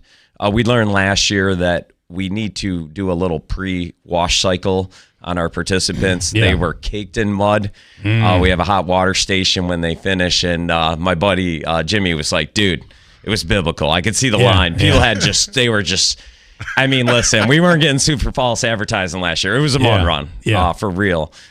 So that's the one way you can come and run. We also are always looking for people to come volunteer. Yep. And what's cool about it is we've got 5 miles of course with like almost 50 obstacles.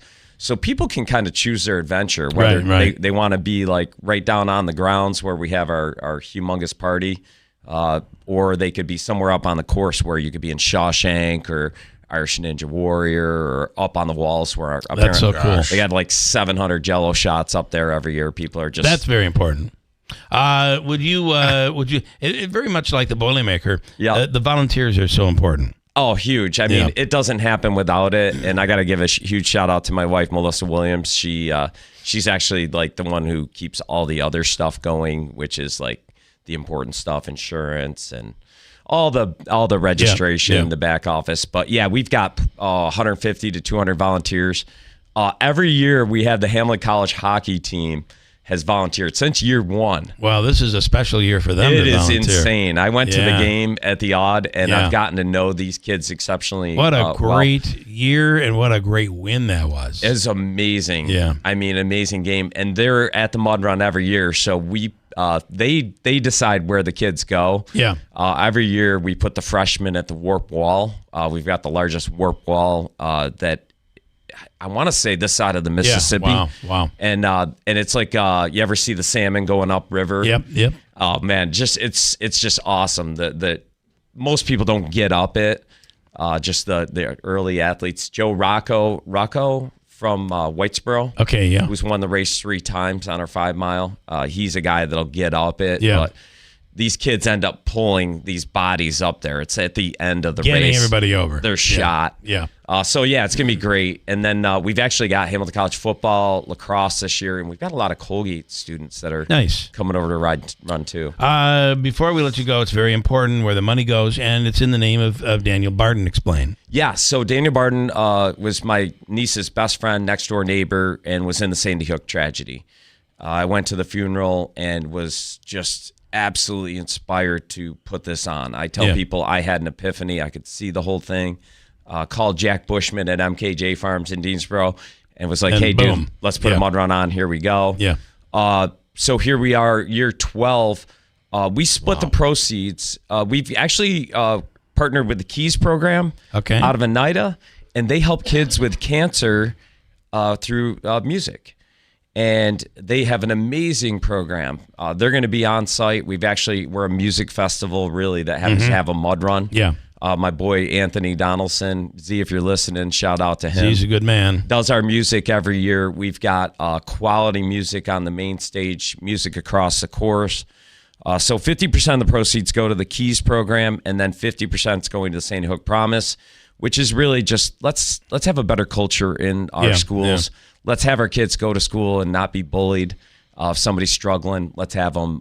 Let's help them. And how do they feel out there that here, all the way over here, we're doing this event for them? You know what? If I go back, Bill, to year one, they were like, who is this crazy Dan Williams guy? And I told them, the Mohawk Valley may not be the richest area in the world, but it's the most giving. We give. Oh, amazing. And year one goal was just get them back on their feet.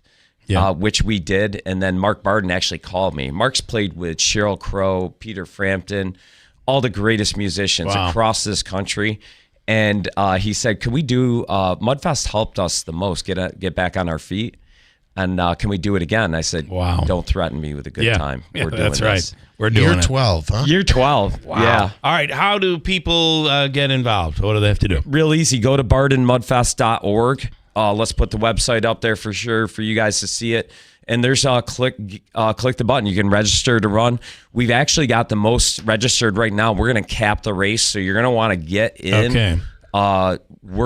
We're climbing towards our number. Okay. And then you can also volunteer. And then the other thing is just spectating. Mm-hmm. We move people around the course. We've got side-by-sides and people movers. So nice. Get out. And the music and everything else going on. Oh, my gosh. And we've got Ray Brothers for yeah. food. We've got tons of great stuff. The It's an pizza event. guy. Oh, yeah. It's legit. And by May 2nd, we ought to be done with the snow. Let's hope. Oh, we're going to be done. Yes. I'm looking at the 2 week out right now. I mean, we're going to have 74 by next Monday. So everybody just don't drive into the bridge abutment on your way to work. Just hold tight. Go from the mustard and the mayo, get to work. It's going to be improving. Yes. Even after today, everything after today looks much better. Yeah. So that's a good thing. Today, you know what, April, we're just, Mother Nature's just. Listen, we should not be surprised. Yes, it's annoying, but we live here. Yeah. We understand what this is like. So, all right, Dan, congratulations on this event. And the Boilermakers' dirty little brother is about to race, and it happens on May 2nd. Thank you, Bill. All right, and good stuff. All right. Thank you very much. Yeah. Thank you, man. Let's do Hobica's free money question. It's worth $150. Davey, you want to call a number what? 5 right now. 315-736-0106. 0186. We'll do it next on WIBX.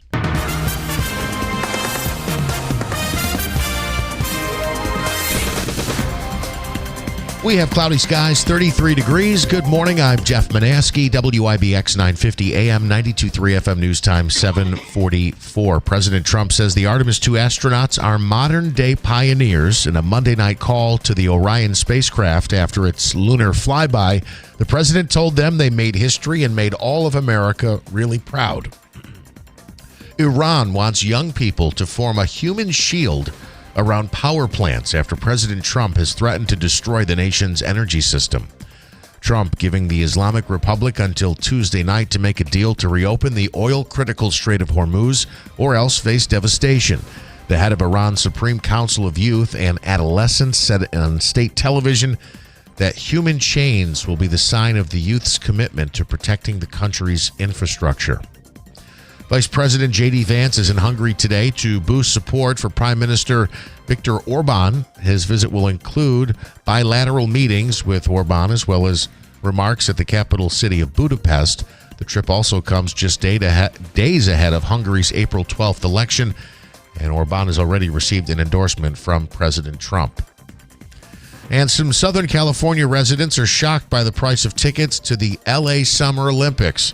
Officials at LA 28 say most tickets are over $200 or are about $200.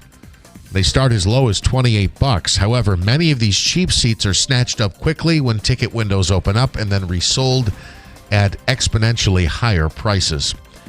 WIBX 950 AM, 92.3 FM News Time, 7:46. Here is your Weather Center forecast.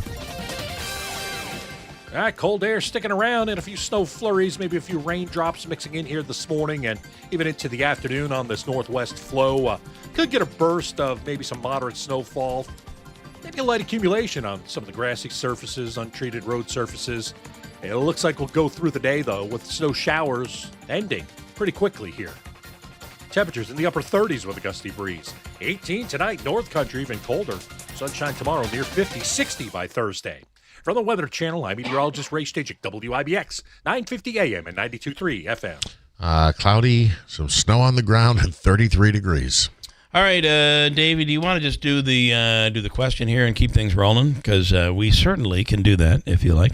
Yeah, okay. Our contestant playing Hobica's free money question of the day is Dave in Rome. It is from the Hobica Law Firm. Joseph and Andrew Hobica. For your legal needs, call 315-724-1600. That's Hobica, Hobika. There are a few of them out there, some spelled differently. This is the original Hobica Law Firm, 315-724-1600. Dave is in Rome. Hello, David. Good morning. Hi, Bill. You ready to ready to go here? You know how it works, right? You have 7 seconds to answer. Are you ready? I guess. Let's go. All right. For $150, here is your question. On the Great Seal of New York, how many stars are shown on the seal? Ready, go. 13. You're going to go with 13. Yeah. Yeah, that's a tough one. I don't know how anybody would even know this question, but the answer is 1. There is one star. Wow. I would think that, like, how many? Actually, I think that was a rating for the taxes and fees. That was right. a 1-star rating. Used to be 5-star. Now we're down to 1. We'll give you Movieplex tickets at Glenwood Movieplex and Rome Cinema 8. And David, stand by. Davey is going to hook you up, okay? Thank you, Bill. All right, Dave. Thanks so much. Drive carefully out there because it is a little on the slick side. Snow coming. We kind of expected it, but we can say out of nowhere. On the line right now, and just everybody celebrated their Easter. Do we expect an increase in sickness because everybody got together at Easter? Probably not. Hopefully not. Dr. Kent Hall, good morning. Maybe we will. Doc, good morning. Good morning. How are you? Good. So mass travel, mass gather. I think you'll see an uptick in that. I do. Your thoughts on that, Doc? Yeah, it's certainly possible that we will see an uptick. It won't be as bad as, say, the Thanksgiving, Christmas, New Year's holidays because we're at the end of the season as opposed to being right smack dab in the middle of it. But we may see a minor uptick. And I do think there's a benefit in having people open their windows up and open their doors, get some of that stale, germy air out of the house. I think that has a benefit to it. So there's benefits across the board. I mean, yes, certainly, just kind of, getting everything out because, there's been a lot of dust that kind of accumulates in houses over the winter because it's closed down. And so, honestly, people that have allergies, when they start to open it and the dust starts to, kind of get up in the air, they may actually feel like there's a little bit of an uptick in that. And we're getting into, or we're at the start of allergy season anyway. So there is that, but, kind of just getting out. Plus, when it's warmer, people are going to be out more. They're going to be doing more exercise, which is just good for people in general. Yeah. So, we're all looking forward to, this being the last day of winter, of winter-like weather. Although, let's hope. I usually point to, Mother's Day is the day that I feel safe that it's not going to be snowing anymore. Although we did have that one time. And at least that snow would come, you get a foot of it and it's gone in a day or two because the ground's kind of warm. We have someone who comes to our dinners, a family member, who is very allergic to a cat. And I want to tell you, we keep a very clean house. However, cat dander or whatever is a problem. So my wife went to work on this and got one of those air purifiers or a couple of the air purifiers. And I don't know, do they work or don't they work? I don't know. But you know what? I'll tell you what ended up happening. The other thing is she found this very high intensity animal hair vacuum. That is, and every day for a week she's been vacuuming everything up. And it's amazing what comes out of that. And then found food that you can give to your cat that apparently has something in it that lessens the allergens. And I got to tell you, we went through the weekend, no allergy issues. It actually worked because Christmas, this person was in a rough way because of the allergies. So, but obviously you're talking about pollen and all of that that's going to be coming really soon. It can be tough on a lot of people. Yes, it can be. And you know that you're in trouble when you walk out and you see this green haze across your car, right? Yeah, the wind blows and you see it coming out of the trees. That's always rough. All right, so some RSV questions. There was a story out in the last couple of days that said that authorities or those at the CDC are saying throughout the country, RSV continues to spread later into the season than normal. and recommending that people could still get the RSV vaccine. We'll talk about RSV in a second, but let's talk about the vaccine. Is it a one and done? Do you have to get it every year? What's the deal on this? Yeah, so it is what I would call a tweener vaccine. So it's not a one and done. It is, but unlike flu, unlike COVID, the immunity does seem to last longer with the RSV vaccine than it does with those vaccines. So there are some infectious disease specialists that are saying that maybe you can go every other year. Although I believe that the package insert says that it is an annual vaccine. Yeah, and you can also this story said, just as you get over it, you could get a relapse and get it again. So it's even though you've had it, it's a good idea to still get the vaccine. Yeah, it is.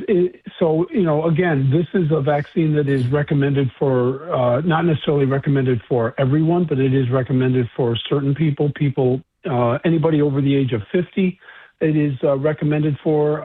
It is also recommended for people that have, what we know now as kind of the usual suspect diseases. So if they have anything that causes immune compromise, if they have heart disease or lung disease or things like that, then it is definitely recommended for. Yeah. So as you know, I've been dealing with it for the last couple of weeks. It lingers, and when you read about it, it'll say it can go to 4, 5, 6 weeks out where you're still getting that cough.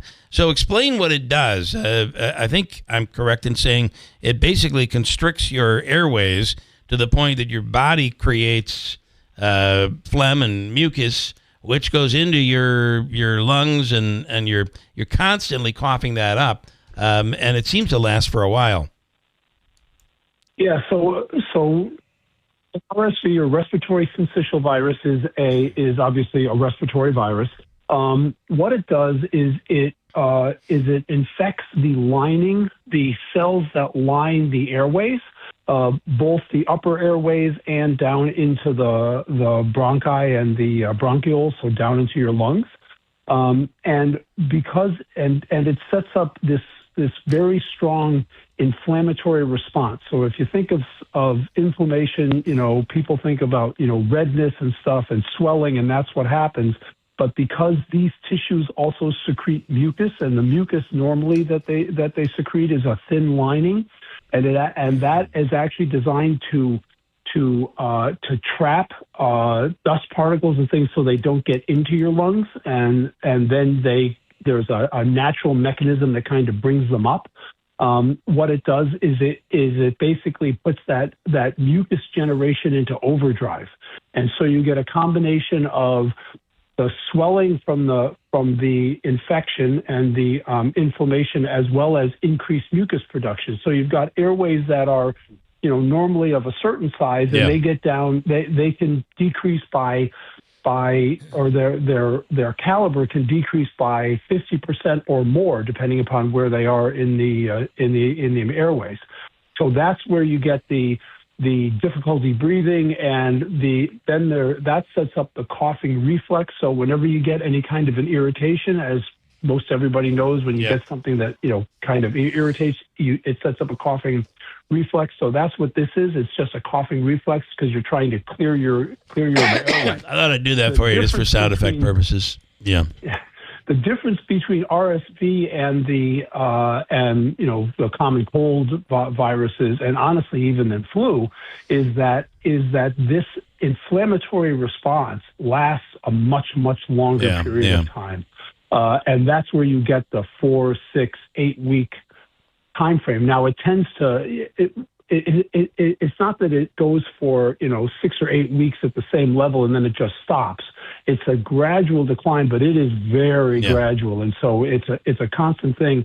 And you just have to do the things that make this mucus as thin as possible, so that you're not, so that the coughing isn't as vigorous, because that's what sets things up. So you need to make sure that you're staying hydrated.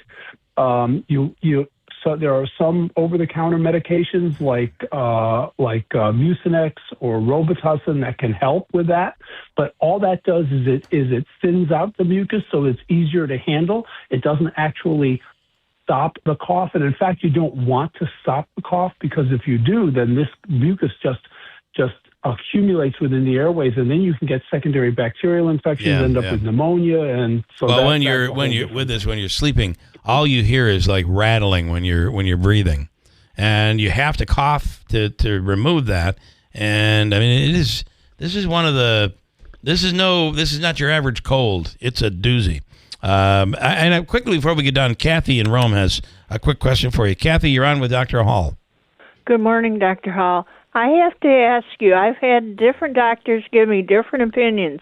I'm a great one for hanging laundry out on the line. So is that a no-go or a not go? When it comes to allergies and that sort of thing? Yeah. Yeah. What do you think, Doc? So I think that in general, hanging things out on the line is good because, because the self-contained area within a closed dryer actually kind of can concentrate things. However, you have to look at the time of year. And so as we were just talking about, when you get to, the early spring and you get a lot of pollen and stuff, that is going to get onto clothes. And so if you have those kinds of allergies, that can actually make it worse because they get embedded within the fibers of the clothes themselves. All right. So when you see that pollen blowing around, you might not want to do that. All right. Thank you. Bye-bye. All right, Kathy. Thanks. Or another time, Doc, is when the farmers, and this is that time of year, spread the liquid manure, and that can be so strong smelling that it can affect the smell of your laundry that you might be hanging out in the cool, clean breeze. Very true. Very true. Not so cool, not so clean.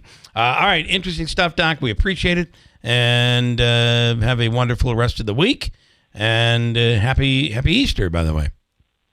Yeah, and happy Easter to everybody. And everybody, please be safe. Especially this time of year with this kind of snow is exactly when the roads get really slick, and there's a real increased chance of accidents. So please be safe. All right, Doc. Thanks. We'll do it again soon. Thank you. Dr. Kent Hall. All right, coming up next hour, we'll get an update on the evolution of the Turning Stone and what they're building. We'll get into that coming up. WIBX Utica Road, W295 Utica. From the WB Tain Insurance Studios, your news talk leader since 1925. WIBX 950 and 92.3 FM. Now the latest from Fox News. It's bombing before a potential bombardment. I'm Dave Anthony, Fox News. The U.S. has hit more military targets on Iran's Karg Island in the Persian Gulf near the Strait of Hormuz, with sources telling Fox's Jennifer Griffin bunkers were hit along with radar and ammunition storage as President Trump's deadline for Iran's down to 12 hours. Where every power plant in Iran will be out of business, burning, exploding, and never to be used again. I mean, complete demolition. And unless Iran stops blocking oil and other shipping in that strait, the president says the U.S. will also blow up all of Iran's bridges. A statement on Iran state media calls on all young people, athletes, artists, students, and professors to form human chains around power plants ahead of President Trump's 8 p.m. Eastern deadline. Fox's Chris Foster. Iran's president, Masoud Pezeshkian, posts on X that 14 million Iranians have registered to sacrifice their lives to defend Iran and that he's willing to do the same. A Revolutionary Guard general also urges parents to send their children to man checkpoints, which have been repeatedly targeted in airstrikes. The Artemis II crew still 240,000 miles away from Earth after a record day in space, flying around the far side of the moon, taking a lot of pictures. Astronauts Reed Wiseman, Jeremy Hansen, Christina Cook, and Victor Glover rewrote history. Hansen said, "We do so in honoring the extraordinary efforts and feats of our predecessors in human space exploration." It eclipsed the miles traveled by Apollo 13 56 years ago. That's Fox's General Scott. Days before an election in Hungary, Vice President Vance has gone there to support Prime Minister Viktor Orban, and Vance moments ago said, "What the United States and Hungary together represent under Viktor's leadership and under President Trump's leadership is the defense of Western civilization." They're going to the polls this morning in Georgia to choose a new congressman to replace Marjorie Taylor Greene, the Trump supporter turned Trump critic who resigned in January. The president hopes the House seat stays red endorsing Republican Clay Fuller, who faces Democrat Sean Harris. America's listening to Fox News. A small business affirmation from Progressive. Plumbers, today will be a good day. You will be profitable. Your clients will be nice. No one will stand over you and tell you how to fix the thing they actually hired you to fix. You will also feel at peace after switching to Progressive, America's #1 commercial auto insurer. See if you can save in as little as 8 minutes at progressivecommercial.com. Progressive Casualty Insurance Company and Affiliates, #1 commercial auto insurer from the NAIC's 2024 National Premium Data. I didn't switch to Pure Talk just because I wanted to save 50% off the same 5G service I'd been paying twice as much for. I switched because I like the idea of being in business with a wireless company that supports our veterans in a meaningful way. Pure Talk also creates American jobs every day by keeping their entire operation in this country. I appreciate that. If you feel the same, dial pound 250, say Mike Rowe, and switch to an American wireless company that actually stands for something. Pure Talk. Well, President Trump hails the military for the daring rescue of 2 Americans shot down in Iran. One of the largest, most complex, most harrowing combat searches. He's also threatening to arrest journalists if they don't name their source who revealed details about it. We'll be able to find it out because we're going to go to the media company that released it, and we're going to say, national security, give it up or go to jail. The president did not name which media outlet the administration intends to question, but several outlets reported that one of the 2 crew members was missing after an F-15E was shot down over Iran last week. The Justice Department has rescinded previous policies that were intended to protect journalists from subpoenas and leaks investigations. At the White House, Jared Halpern, Fox News. There could be a return to selling on Wall Street. Stock futures are down more than 200 points for the Dow as oil prices rise almost $3 ahead of the Trump-Iran deadline. Gas up another couple cents. AAA's national average for regular $4.14 per gallon. That's more than $1 higher than before the conflict. They partied late into the night in Ann Arbor, Michigan, singing their Hail to the Victors fight song. For the very first time since 1989, Michigan has won the national title in men's hoops. The Wolverines knocked off Connecticut 69-63. Believe it or not, Michigan did not hit a three-pointer until the second half. They were 0 for 10 from 3 before Elliot Cadeau got one to fall. Only took about 28 minutes of game time to knock one down. Despite all that, it's a 69-63 win. So that means no third title in 4 years for the Huskies. Of course, they won back-to-back titles before Florida won last year's championship. Jay Berman, Fox News. In the NBA, the red-hot Denver Nuggets won their 9th straight game, beating Portland in overtime. I'm Dave Anthony, and this is Fox News.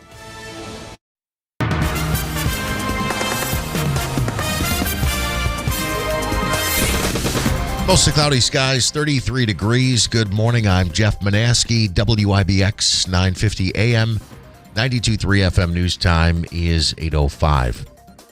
A corrections officer at Mohawk Correctional remains in critical condition after being exposed to a suspicious substance.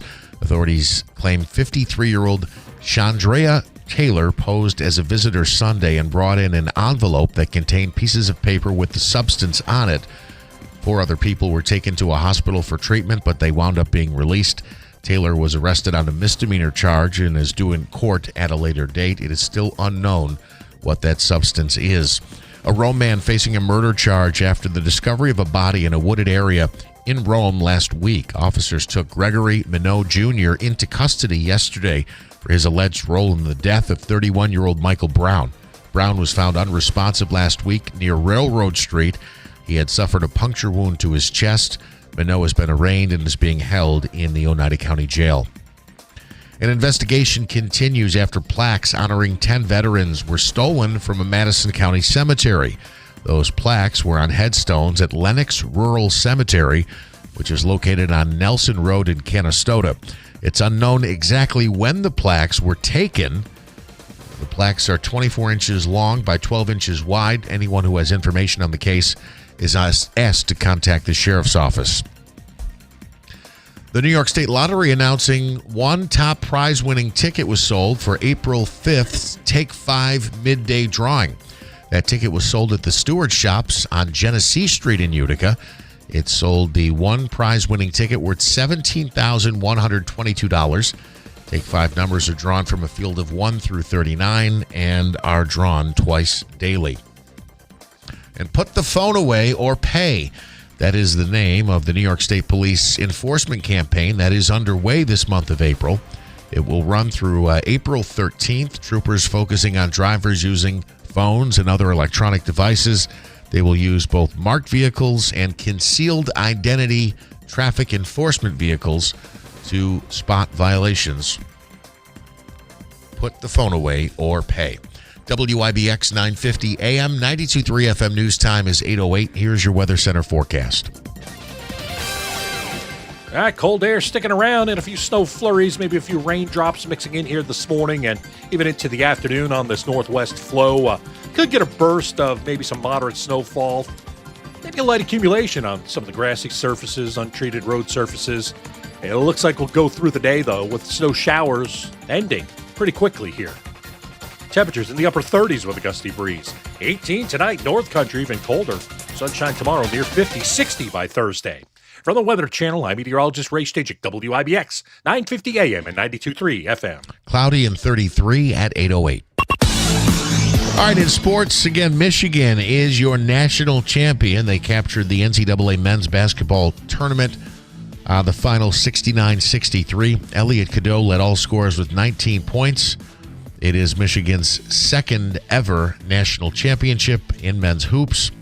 The Huskies were playing for their third championship in the past 4 years and their 7th title overall, but again, they came up short. Some news out of Giants camp. A key member of the defense wants out. Dexter Lawrence requesting a trade. He's also not participating in off-season workout programs, which kick off today. The 28-year-old has 2 years left on his contract. He's scheduled to make $20 million this season. Lawrence is a 3-time Pro Bowler with 30.5 career sacks. It is the final week of the NBA's regular season. Last night, the Knicks outlasted the Hawks 108-105 from Atlanta. Jalen Brunson scored 30 and had a game-high 13 assists. Also, the Nets will host the Bucks coming up tonight. The Nets looking for their second straight win after they took down the Wizards the other night. Baseball action. The Mets placed Juan Soto on the injured list. He has a, quote, minor calf strain. He's expected to be sidelined 2 to 3 weeks. In other news, the Mets will retire Carlos Beltran's number 15 on September 19th. The Mets begin a 3-game series against the Arizona Diamondbacks today. And the Yankees continue their 6-game homestand tonight when they welcome the A's to the Bronx. The Yankees have won 7 of their first 9 games this season. Are the Mets home today or on the road? Oh, they're back. I believe the Mets are back, yeah. I think they'd be better off playing in Arizona where it's much warmer. I agree. Although things are going to warm up a bit in New York City over the next couple of days. How about this story? I don't know if you're into country music at all, but have you heard... see if we can play this. Have you heard this song? We're just passing through time, like the wind through the pines. Just small little pieces. You know this one, Davey? In a bigger design. All right, who is this? You have any idea? No, I don't have no clue. But you know the song? Yes. Okay.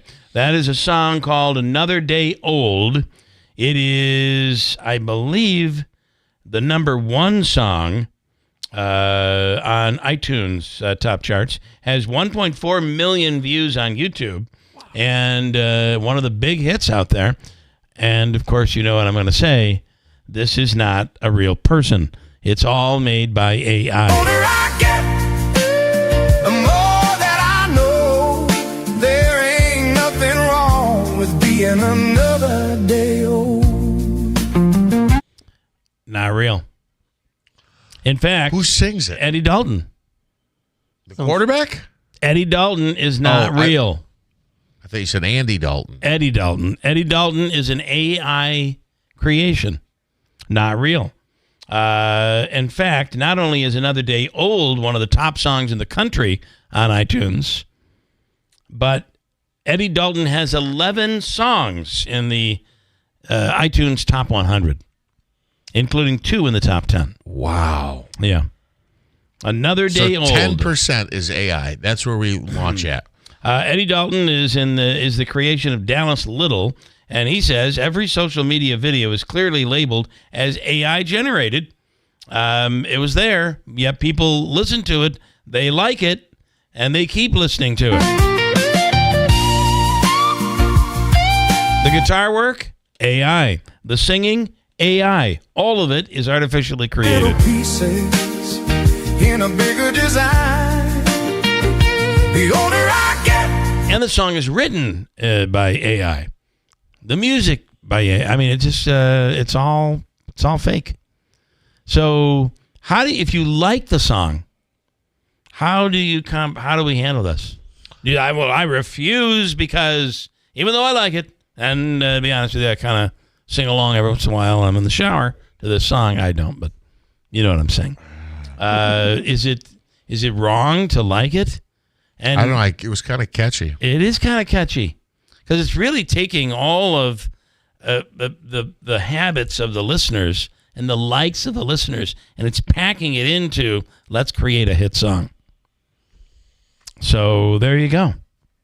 It is one of the top songs in America right now in country. And it's not real. Wow. Crazy. Coming up, we'll get you the latest on what is happening at I'm sorry. I'm going to ask you a question, and Okay. you're not going to have the answer. All right. I didn't mean to cut you off, and I didn't realize you wouldn't have the answer until I started talking. Here's the problem. So you said Eddie Dalton was created by somebody. It was created on a computer by a guy by the name of Dallas Little. Okay. So does Dallas Little say, I want a country song? I want it to be about age and being wiser? Is this completely, did he just say, give me a song, any genre, any topic, and this is what it spit out? Or does he at least put these guide rails in that says, country genre, this topic, a guitar solo halfway through? Well, you can, I don't know specifically. However, in those that I have created, you keep tweaking it to get it exact. I don't like that part. Redo this. You would have to have an ear for music, an ear for what you like to be able to get this created. So could the song have been created without the input of this guy named Dallas Little? I wonder. Could you have created this just by saying, create me a song? Or would it be something that you would want to change? And does his knowledge of music, is that a part of the success of the song? I think that's really where you're going. Yeah, and the other thing I think is that if it's all AI and it's all AI generated, well, AI doesn't have bills. So I think all the money generated from AI should go to like children's cancer or to some community goal. I do think it goes to Dallas Little, whoever Dallas Little is. So anyway, pretty wild, right? Coming up, we'll get the latest on what is happening at the Oneida Indian Nation and the Turning Stone. Their new hotel is expected to open at the end of the month of June, as a matter of fact, and it's seafood with some really, really great options, along with the new hotel and, of course, the event center. All of that stuff happening. We'll speak with Joel Barkin coming up from the Oneida Indian Nation in just a second at WIBX. We all hear the radio ads about the IRS. They tell you to be afraid, to be scared, and they try to frighten you into calling. I'm not here to do that. Tax Relief Advocates is different. TRA is here to tell you that if you owe money to the IRS, whether it's $5,000, $50,000, or $500,000, we have a solution. It doesn't matter if you're sitting in your car, at work, or with your kids. No matter where you are, call now. 800-518-1409. Don't lose hope. TRA can eliminate or reduce what you owe to the IRS. Generous programs are now available that can give you a fresh start. Our passion is taxes and helping individuals fix their IRS problems. We have over 1,000 5-star reviews on Google and an A+ with the Better Business Bureau. You don't need to be afraid of the IRS any longer. End your tax nightmare today by visiting us online at TRA.com or call 800-518-1409. That's 800-518-1409. Tax Relief Advocates. Real solutions for real people. Something old is new in the village of New Hartford. Introducing Handshake Antiques, now open at 66 Genesee Street, next to Giorgio's Village Cafe. Not your grandma's antique shop. Think clean, curated, and cool. From high-end furniture, vintage fashion, vinyl records, to oddities and all things eclectic. And we're always buying, so look in your attic or basement. And if it's old, call Handshake Antiques. Plus, inventory changes weekly, so every visit is a new find. Handshake Antiques, where it never went out of style. For a lasting impression, trust the quality and craftsmanship of Humphrey Memorials. They're experienced in all facets of memorial design, sales of monuments and mausoleums, on-site cemetery lettering, cleaning and restoration, and specialty services like etched glassware, mirrors, and landscape products. Humphrey Memorials of Herkimer has been making a lasting impression in central New York since 1946. They also handle commercial construction projects as well. Find out more at humphrey.memorials.com or call 866-4471. Brought to you by Tallman's Tire and Auto Repair, located in Utica, Yorkville, Rome, and Herkimer, and online at tallmanstire.com. Tallman's Tire and Auto Service, family owned and operated since 1980. Tallman's is proud to provide trusted professional auto care to our community. From brake repairs and New York State inspections to check engine light diagnostic to four-wheel alignments, Tallman's Tire and Auto Service accept all aftermarket warranties, and they specialize in fleet vehicles, accepting all fleet maintenance programs. When your vehicle needs attention, you can count on them to get you back on the road quickly and safely. Save time and money. Schedule your appointment today at tallmanstire.com. What does your welcome home look like? Is it a cozy corner or a wagging tail?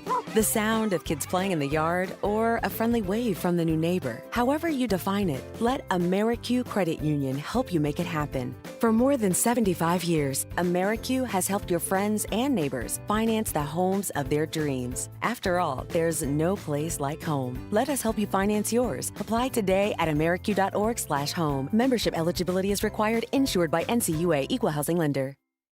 Don't overpay for your next mattress. Mattress Express is upstate New York's largest specialty bedding retailer. Bring in any locally advertised price on a brand we carry. We will beat the price.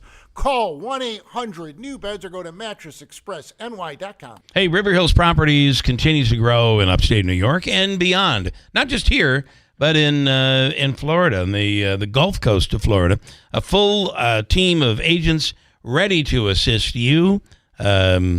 And you can be called a snowbird if you'd like. Maybe you're just here for the here in the summer months, there in the winter months, or maybe you're all in. I don't know, but it's great to be able to have a team that you know, and you know the record of River Hills and their service, to be able to use them down there.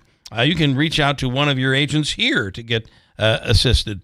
And if you're looking to sell in upstate New York, you know River Hills is the team that is all about services. Offices in Copenhagen, Little Falls, Barneveld, in Utica, Newport, in Rome, and, of course, as we said, Sarasota, Naples, and Marco Island in Florida. Remember, nobody sells homes and nobody works harder for you than River Hills Properties. Call today, 315-896-1009 for River Hills Properties.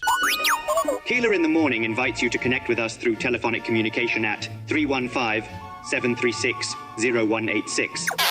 Or use the Call Us button on the WIBX 950 app. For additional contact methodologies, please refer to WIBX950.com. WIBX. This is Keeler. WIBX 950 and 92.3 FM. Now back to the Keeler Show. All right, I was telling you about some notes, just some programming notes. We, at some point, probably this week, we're told are going to be moving back into Studio B. That's what I called it. And that's what else are you going to call it? B is short. Can I spill the beans? B is short for my basement. For Bill Keeler, yeah. They are apparently redoing the roof here, and they want no one in the building. So all of the shows here in this building will be moving out at remote locations for, I don't know, maybe a couple of weeks or a week and a half. I don't know. That's the word. We got I'm a little word suspicious. yesterday. I'm afraid it's going to say, okay, now you guys are broadcasting from home. Take a box. Now that you fill up your stuff. Right, bring your things home. Yeah, we'll see you never again. And then we get an email during the show that says you're not welcome back. And that's the night. What a good way to do it, though. It's like, just stay where you are. No need to come back here. Yes. On the line right now is Joel Barkin. Joel, good. Then we'd be out at the hiring employee event today and tomorrow at the Turning Stone. Joel, good morning. Good morning. And we do have some extra studio space here. We can make it work for you. But that might be a great option, right? That would be an awesome option. Hey, now. Mm-hmm. So we're getting very, very close to the opening of the Crescent, the new restaurant Salt, and then the convention center will be later in the year. Is that right? Correct. Labor Day weekend. Okay. It opens. So yeah, it's really, as we've been talking about for 3 years, it's the complete evolution of our property. I mean, we started this process more than 3 years ago with planning and announced we'd be investing $370 million into the property, which meant, thousands of construction jobs, about millions of dollars to local vendors, and we've just been pushing forward at a really rapid pace. I mean, I think 3 years in the scheme of what we are working on is pretty unprecedented. And as we are on the precipice of open, now we got to fill out our world-class team for our world-class property. Let's go back 35 years. So you want to build a bingo hall, huh? You want to build a bingo hall. Yeah. It's so much more than that today, and it's a great resort. If you remember in the very beginning, and Joel, I was a visitor early on to the point where my, what do they call them, the player's card is one of the early numbers. And if you ever show it to anybody, they're like, whoa, that's an original number. That's a real point of pride. Yeah. And but you were walking into a hall and there were tables. Now it's just turned into what it's become is an evolution, part of the evolution. It's incredible. This is the Ray Halbritter mantra: is if you're not growing, you're dying. Yeah, and that's if you talk to him 35 years ago, and it was a bingo hall, and Ray was like, "Why don't we have a snack area for the bingo hall?" Right. And we improved the little lounge in the bingo hall, and then it just compounds over and over. And really, this is a generational investment. This is going to be what sets the course for the next multiple decades. We are going to be the largest meetings and convention resort destination in New York State. I mean, that's a hugely ambitious vision for the nation. But, I think we've proven that when you get good people in place and a good team, which is why we're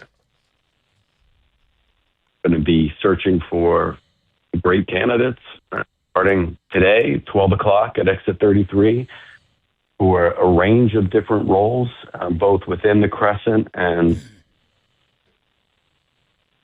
Salt, as well as other positions within the organization, as well as tomorrow from 2 to 7 p.m., both at Exit 33. It's a great opportunity to join the team and be part of the next 2 decades and more of the growth of our organization. A quick question. I'm sure you guys get this all the time. Because there have been changes in New York State, does Turning Stone and the affiliated property still screen for marijuana when you are hiring candidates? We do not. It's a legal substance in New York State, and so we do not screen for marijuana. But I would assume there are rules where, in terms of if you're dealing at a blackjack table, it would be a problem if you come in drunk. It would be a problem if you come in high. Absolutely. I mean, absolutely. like any place. Look, I mean, I think one of the things that there's sometimes a misconception is we are one of the most highly regulated industries in the state. I mean, this is as buttoned up a place I've worked in my career, right? I mean, this is from how we do all of our processes to security to, to our people and culture and HR practices, it is I think people appreciate the resources we put into the investments we make in our team and the investments we make into the safety of our property and the investments we make into the long-term success. I mean, I'm very proud of the fact that, since I've worked here for more than a decade, all there's been is growth, right? Yeah. I mean, and when people come here, you don't have to worry about your job being shipped to some other state or some other country. You can feel that if you do your job well and our guests continue to come here and grow, that you will have a very prosperous career. Yeah, and I just wanted to ask, because, again, when you talk about regulations and so on, for instance, when I was at FedEx for a while there, they say right out of the gate, hey, listen, I know everybody's talking about, this was right after it was legalized in New York, I know everybody's talking about it's legal, but DOT is federally regulated, so we still have those federal guidelines. And I just think that's a good thing for people to know. I'm certain that will open up your pool of obviously candidates. we have certain roles.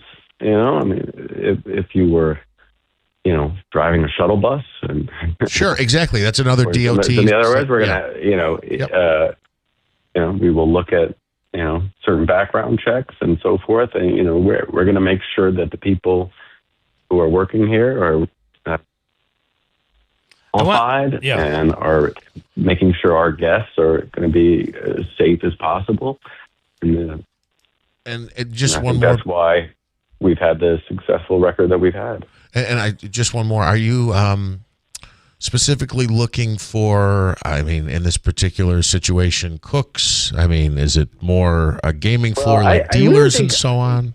No, this is much more for the Crescent. Look, I can't understate how unique or overstate how unique Salt is going to be. I'm really excited about this. There is going to be, this is going to be, one of the most unique restaurants in the state. It covers the whole 7th floor. It's beautiful.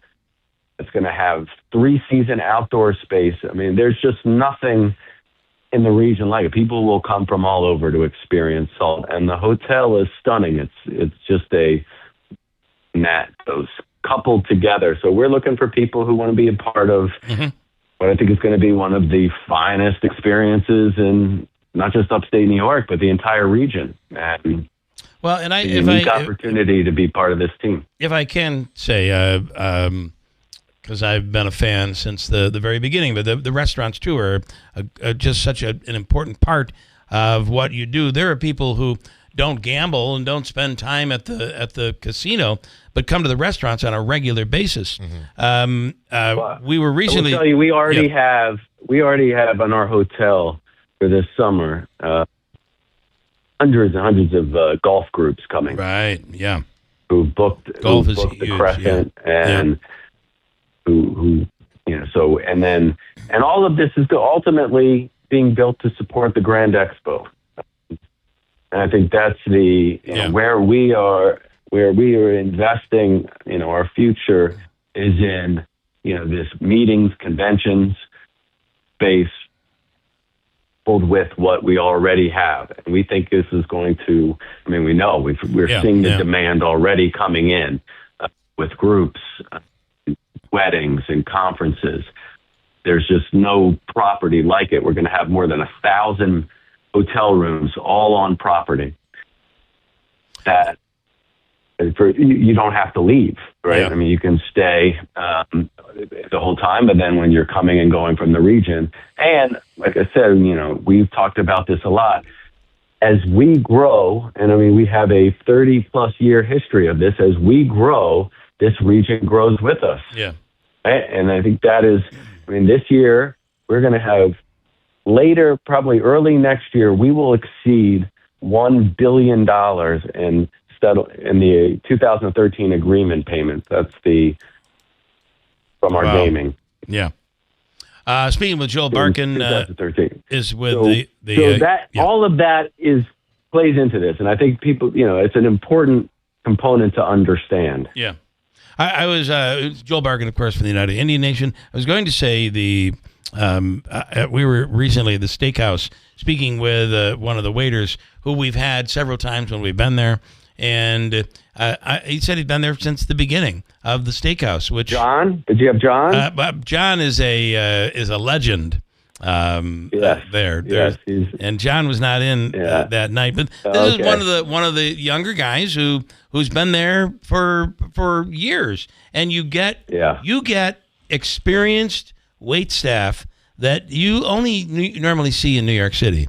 I mean, you just don't see that. Well, I think anywhere there's else. definitely other people in the region, and that's what we're looking for. We're looking for those kinds of rock stars who can create and provide that kind of experience. And then, like you said, if we think that when you give great experiences, the business will follow. And it's a great opportunity to have a very lucrative career working in some of these new venues and be part of something special. I want to bring one thing before we let you go, but want to say I'm very excited about the seafood restaurant. You're going to offer things that we normally can't get around here, and I think the experience is going to be incredible. I cannot tell you how excited I am about the opening of Salt. And then I want to just to show you how far this has come. In the beginning, the Turning Stone was dabbling in, this was back into the 90s, was dabbling in bringing in entertainment. And so they'd show up in a corner in the hall, the players' hall, or where the tables were, and there'd be an act playing. And one of those acts came into our studio back then, and it was the Tokens who did the song Lion Sleeps Tonight. And I recently found this audio. I just want to play a little clip. That's hilarious. From the Tokens in our radio studio that were performing, one of the early performers at the Turning Stone. Here's some audio. Lion sleeps tonight, I can't breathe. In the jungle, the quiet jungle, the lion sleeps tonight.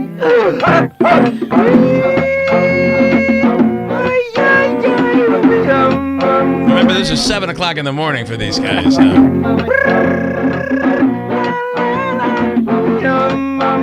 that's a little piece of Turning Stone history right there. There you go. I like it. How about that? Tomorrow, the event for potentially future employees, the hiring event, noon till 5 today, and then 2 until 7 tomorrow at the Turning Stone. All the information's on our website. Great opportunity just to talk to our team, meet with hiring managers, and see if there's a good opportunity for you. All right. Joel, as always, we appreciate the update. Thanks so much. Guys, I appreciate it. Can't wait to show you the space. All right. Thank you, I'm looking forward to it. Joel Barkin with the United Indian Nation. How about the Tokens there? That was so cool. Because they had us singing along with them, and I guess so. It was well, those are the lead guys. But, this was in the 90s. Their song was in the 60s, and it was 7 in the morning. You just don't get acts that come out. We can't get local acts to come out at 7 o'clock in the morning. And they were in studio. It was pretty amazing. And they played in a corner in the gambling hall at the Turning Stone. Getting to some comments here on the WIBX 950 mobile app. It says the app is not working. Is there anything we can do? Can we submit a ticket on that? Tom and Holland Patton, I'm sorry, I just saw the question, but it's a great question. Any chance PGA or live events at the Turning Stone? Yeah, I mean, the PGA was there, right? Tiger was there. I'd love to see him come back. That would be something. Would you remember be pretty going amazing. out to cover that? Did you go out and cover that? That was really cool, man. That was really cool. And it was note of the Big Eight, the third to challenge, remember? Well, yeah, and but they had the BC Open there for the BC Open was there, Yep. and then it became for a couple of years. It was a normal stop on the fall tour. Yep. And I'm going to awesome. struggle with the names, but there was a couple of guys. The Bridgestone guy, the guy who always does Bridgestone, he's always got the hat on. He's got that big smile. He's got those big horse teeth. I can't think of his name, but there were a couple of guys who won the Turning Stone event, and they were up-and-comers in the PGA. It was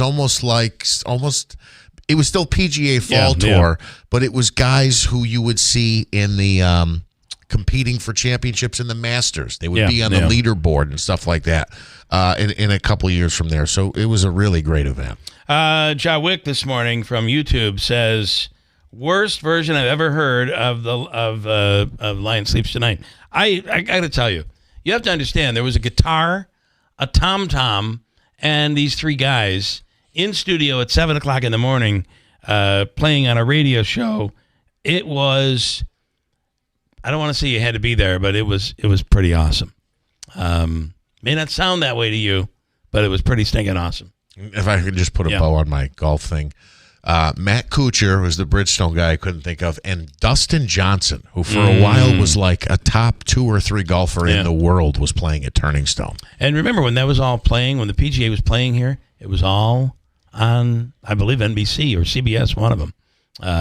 Broadcast from here. Golf Channel. At the Turning Stone. Pretty wild.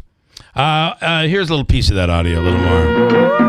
Come on. Oh, there was a horn, too. I forgot.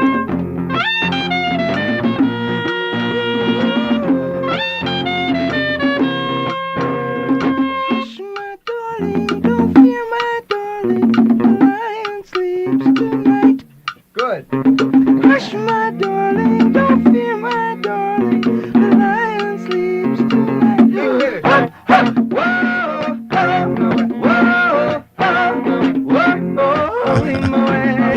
Nice little morning jam session.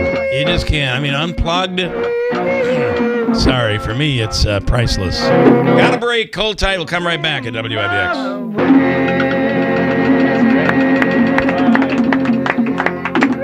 Join us for Come to the Table, a truly special fundraising evening happening Friday, April 17th from 5:30 to 9 p.m. at the beautiful Harts Hill Inn. Experience stunning, one-of-a-kind tablescapes designed by talented local artists, themed basket drawings, unique silent auction items, and a lively cocktail hour from 5:30 to 6:30. Enjoy exceptional food stations and desserts from Harts Hill Inn, all leading up to an exciting live auction hosted by MC Susan Nackley Mojave. For tickets and information, call 315-724-1718.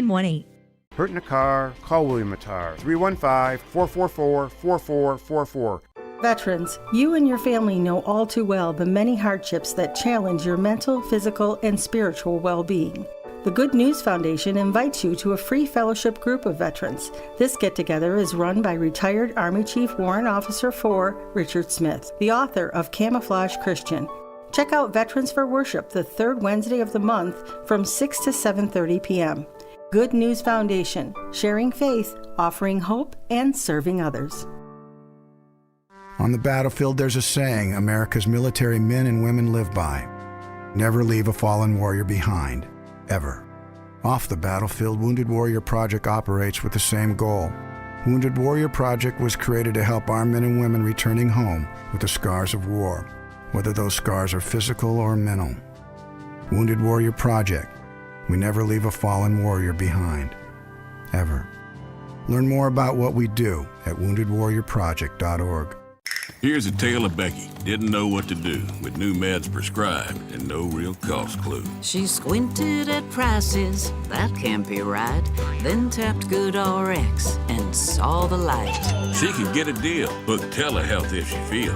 Learn about those meds without any stress. That one little app does all the rest. Even my horse downloaded it. Dang, save time and money on prescriptions. Check GoodRx. GoodRx is not insurance. Brought to you by Tallman's Tire and Auto Repair, located in Utica, Yorkville, Rome, and Herkimer, and online at tallmanstire.com. All right, coming up, it's 8:40 now. We're going to speak with Travis Broadback. Broadback is what it is, Davey, from Sienna Research. There's a new poll out about affordability in New York. We're going to get into that after Manaski's news. Big Kirk on line number 1. Good morning, Kirk. Good morning. Hey, Bill. How you guys doing today? Good. What's going on? I just wanted to give a shout out to you guys, man. I've listened to many radio stations, and I have to say that you guys are top-notch, number one. You know, everybody you have in your radio station, you're very polite and nice, too, very informative about all your information. And I remember a couple years ago, I don't know if you guys remember, we came in, it was Karate USA Karate School. You guys are very nice to us, very pleasant. You know, you help pump up the business. We got a lot of students. Nice. And I just want to give a shout out to you guys because you guys are the best, man. You and the crew, the best. Well, Kirk, thank you. We appreciate it.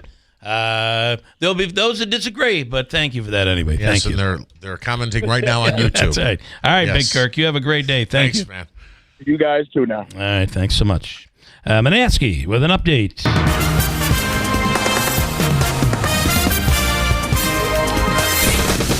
Good morning. Cloudy skies and 32 degrees at 8:42. A planned War Department briefing scheduled this morning has been canceled ahead of President Trump's Iran deadline.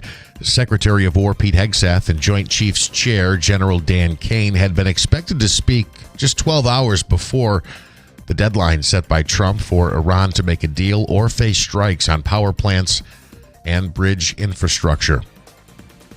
Artemis 2 astronauts making their long trip back to Earth. The crew conducted its hours-long flyby of the moon on Monday and is now headed back to Earth. During the historic flyby, the astronauts broke Apollo 13's record for the farthest distance traveled by humans. Number 1 Michigan took down second seed UConn 69-63 in the NCAA men's basketball tournament from Indianapolis last night. Elliot Cadeau led all scorers with 19 points. The Wolverines claimed their second ever title. Last time was in 1989. President Trump says he will find the person who allegedly leaked information about rescue operations involving 2 downed American airmen in Iran. Trump telling reporters at the White House on Monday the information was leaked to the press and endangered the lives of many, including the second airman who was hiding in Iranian territory. Trump said he'll go to court if the news outlet doesn't give up the name of the person who leaked it. Bill, the suspect accused of shooting and killing a 7-month-old baby in Brooklyn says he was trying to shoot the baby's father. According to court documents, Murray Green admits that he intended to target Jamari Patterson when he shot a gun from the back of a moving moped last week. Instead, that bullet killed a 7-month-old child and wounded the baby's 2-year-old brother. In Utah, we were talking this morning about energy prices and the cost of everything in New York and in California, we mentioned as well.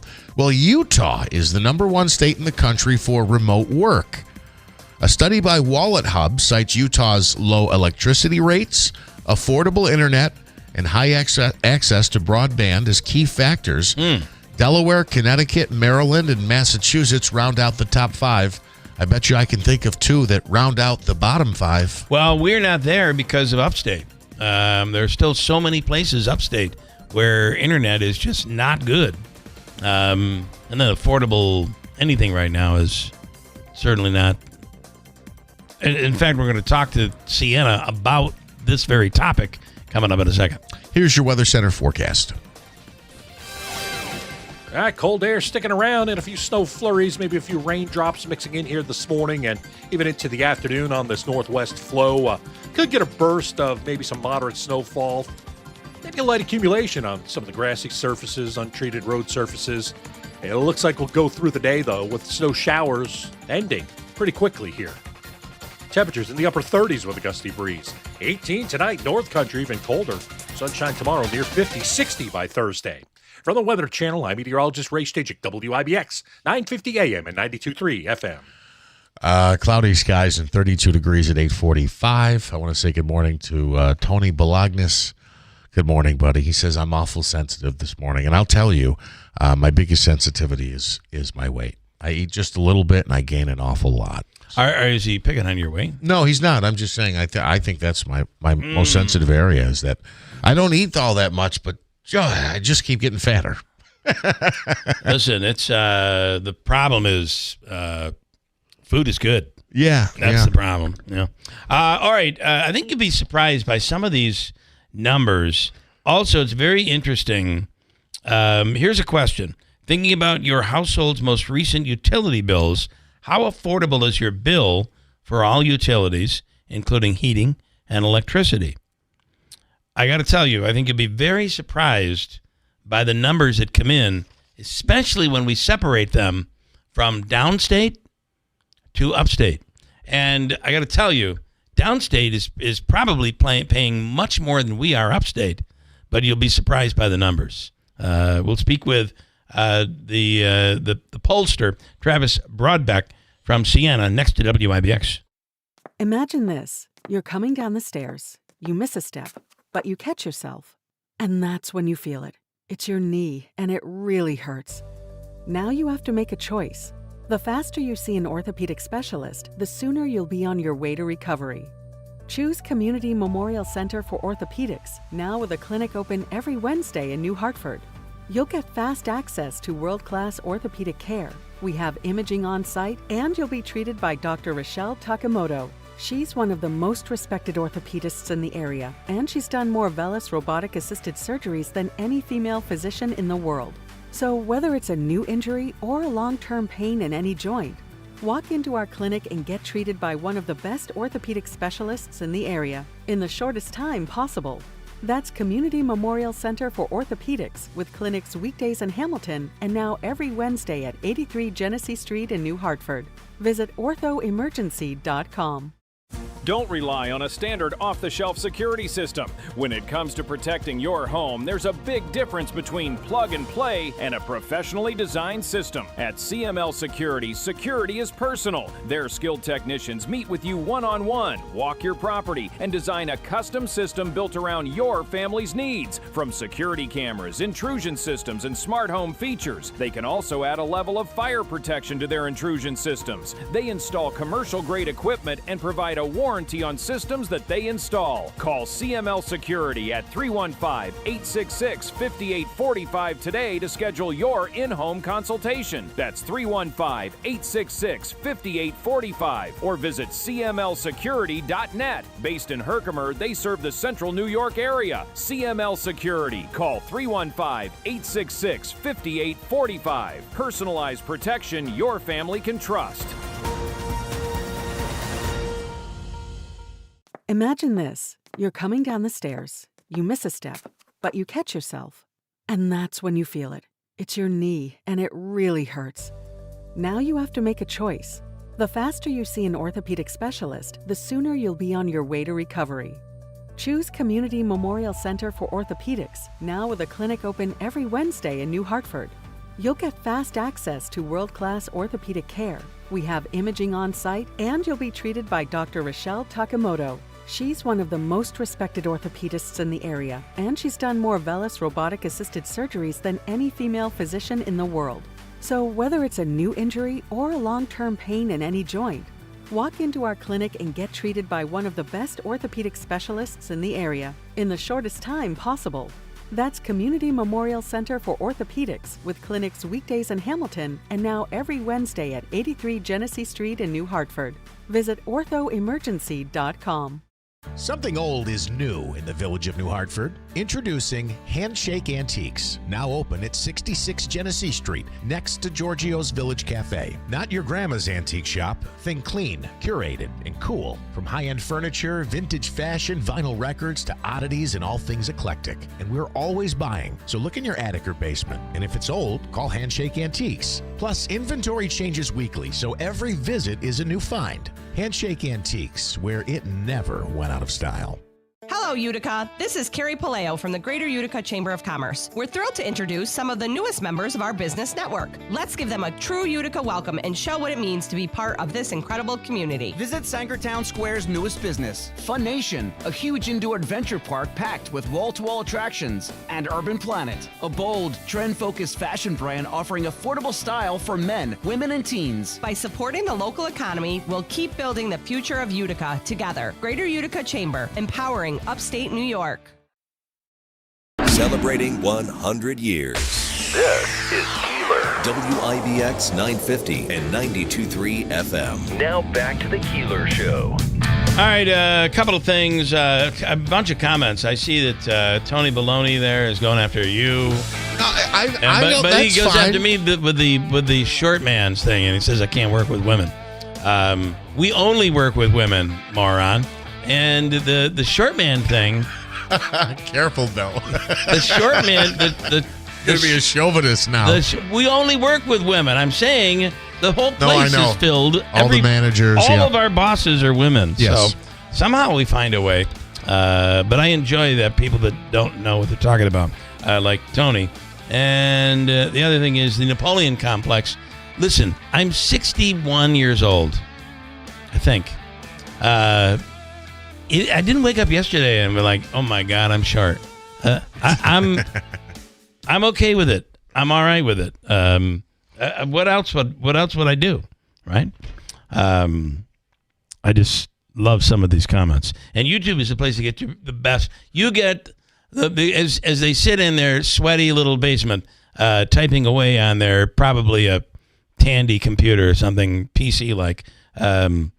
It's a sad state, and I understand, but it makes them feel better to be able to say some Behar things to you. But that doesn't bother you either. I mean, none of this stuff bothers any of us. It's funny. Bring it's it cool. on. But the conversation on YouTube is pretty raw. It's unfiltered, and you join the conversation. Just search Keeler in the morning. Siena Research Institute at Siena University does some great polling, and the most recent is where they're taking a look at consumer sentiment as it is dropping to one of the lowest levels since 2022. And on the line right now is Travis Broadbeck from Siena. Travis, good morning. Good morning, and thanks for having me. So let's, overall, the nation versus New York State, where are we in terms of optimism with consumer confidence right now? Great question. So just to give you a little bit of background, we've been doing this study for over 25 years. And as you mentioned, we tracked New York consumers versus the nation, where the University of Michigan does that study. And what we found here is an ongoing trend where New Yorkers are doing better than your average person in the nation. But overall, we are more pessimistic about the economy than we are optimistic. So right now in this current quarter one of 2026, our New York consumer sentiment fell to 65.6. And that's a 3.2 point decrease from the last quarter and a 3.5 point decrease since last year, March 2025. And as you mentioned in your intro, these are the lowest levels that we've seen since June 2022, which is approximately right when we got out of the Great Recession. Yeah. How about thinking about your household's most recent utility bills? How affordable is your bill for all utilities, including heating and electricity? I thought this was kind of an interesting number because New York City is most likely paying more than what we're paying for almost everything. But the confidence is a little is answered differently between upstate and downstate. What'd you find? Absolutely. So when we look at the index of consumer sentiment, which is based on five questions that we've been asking for many years, we see there is a division between the Metro New York City area, where their consumer sentiment score is 70.5. And just for reference, the break-even point where everyone's neutral is 76. So they are still below and a little bit more pessimistic. But when you look at the upstate region, they're way more pessimistic. They're at 57.7 on their index of consumer sentiment. And as you mentioned, we did ask a new question in this quarter just because energy and utility prices have gotten so much attention in the news and by local state officials. And we asked, again, as you mentioned, how affordable is your bill for utilities, including electricity and heating? And 51% of New Yorkers across the state say it is not affordable, either not very affordable or not affordable at all, with just 46%, a plurality, are saying that their utility bills are affordable. It is interesting. New York City, for instance, when is it expensive? Your utilities, very or somewhat affordable, I believe was the question. 54% of New York City residents say it is somewhat affordable or very affordable. Only 38% of upstate New Yorkers. That's that pessimism you talk about. And the fact is, I think it's very interesting, these numbers, especially when we're looking at a governor's race right now. Absolutely. And that is why we also asked a bunch of questions about how serious a variety of expenses are having on New Yorkers, their monthly expenses. So what we saw, we asked these questions in the early weeks of March 4 to 16, how serious of an expense is gasoline prices, food prices, utilities, housing, entertainment, and your cell phone. And what we see here is 79% of New Yorkers say that their food prices are having a very or somewhat serious impact on their financial condition. That has been relatively static and relatively unchanged. It went up 1 percentage point from the last quarter, but New Yorkers are feeling the pain at the grocery store. Gasoline, 51% of New Yorkers say that gas prices are having a very somewhat serious impact on their financial condition. That's a 5% increase since last quarter, 3% from last year at the same time. And we know we actually asked the same question about gas and food in our voter poll that was done in the later 2 weeks of March, the later half of this conflict in the Middle East. And we found that 64% of voters say that gas prices are having a very or somewhat serious impact on a financial condition. So that 51% we asked and measured the early weeks of March may even be worse today, in which affordability is hitting every single person, whether they vote or not. And that has a pretty significant impact on the political stage. How about those that are under the poverty level or somewhere in that range versus those who are on the higher end of the income level? Absolutely. So when we think about the monthly essentials, your food, your housing, and your utilities, 62% of people who are making $50,000 or less are saying that these three expenses are having a very serious impact. When you compare that to 51% of folks in the higher income brackets, 100K or more, which, as time has gone on, $100,000, and as a household income doesn't necessarily cover all the bills that it used to 20 years ago. So regardless of what income category, we do see more extreme pain for the folks on the lower end, but the pain is being felt across all different spectrums. All right. Interesting numbers. We'll see where it goes as we get closer to Election Day, which will move pretty quickly through the year, I'm sure. We appreciate the time, Travis. Thank you. Thank you very much, and looking forward to speaking with you again. And I'm assuming they can search your website to get the results of this poll. Absolutely. If they go to sri.siena.edu, and that's Siena with one N, SIENA, they'll be able to find our results of our economic polls, also our political polls, as you mentioned, with the upcoming political cycle. All right, good stuff. Okay, Travis, we'll do it again. Thanks. Thank you so much. I want to tell you the Falcon Clinic in Washington Mills is now accepting new patients, Manaski. With the arrival of Dr. Cheryl Mattern, they are now accepting new patients for primary physicians. If you need a new doctor, make the phone call, 315-507-4751. Dr. Kosminski, they do acupuncture. It still is and remains the osteopathic medical clinic of the area, the big one. And they take that extra step to assist you in feeling better. Dr. Zielinski, Dr. Shemileski, all under one roof. If you need a new family doctor, call today, 315-507-4751. And one more, right now, New York Sash this month has their trade-in and upgrade event.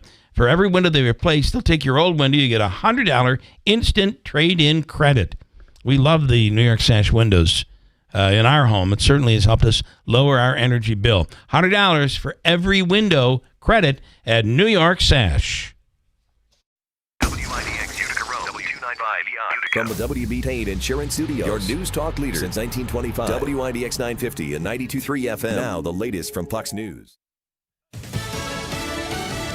A whole civilization will die tonight. I'm Dave Anthony, Fox News. President Trump just posted that on Truth Social, adding never to be brought back again, as his deadline for Iran to stop blocking oil and other shipping in the Strait of Hormuz is down to 11 hours.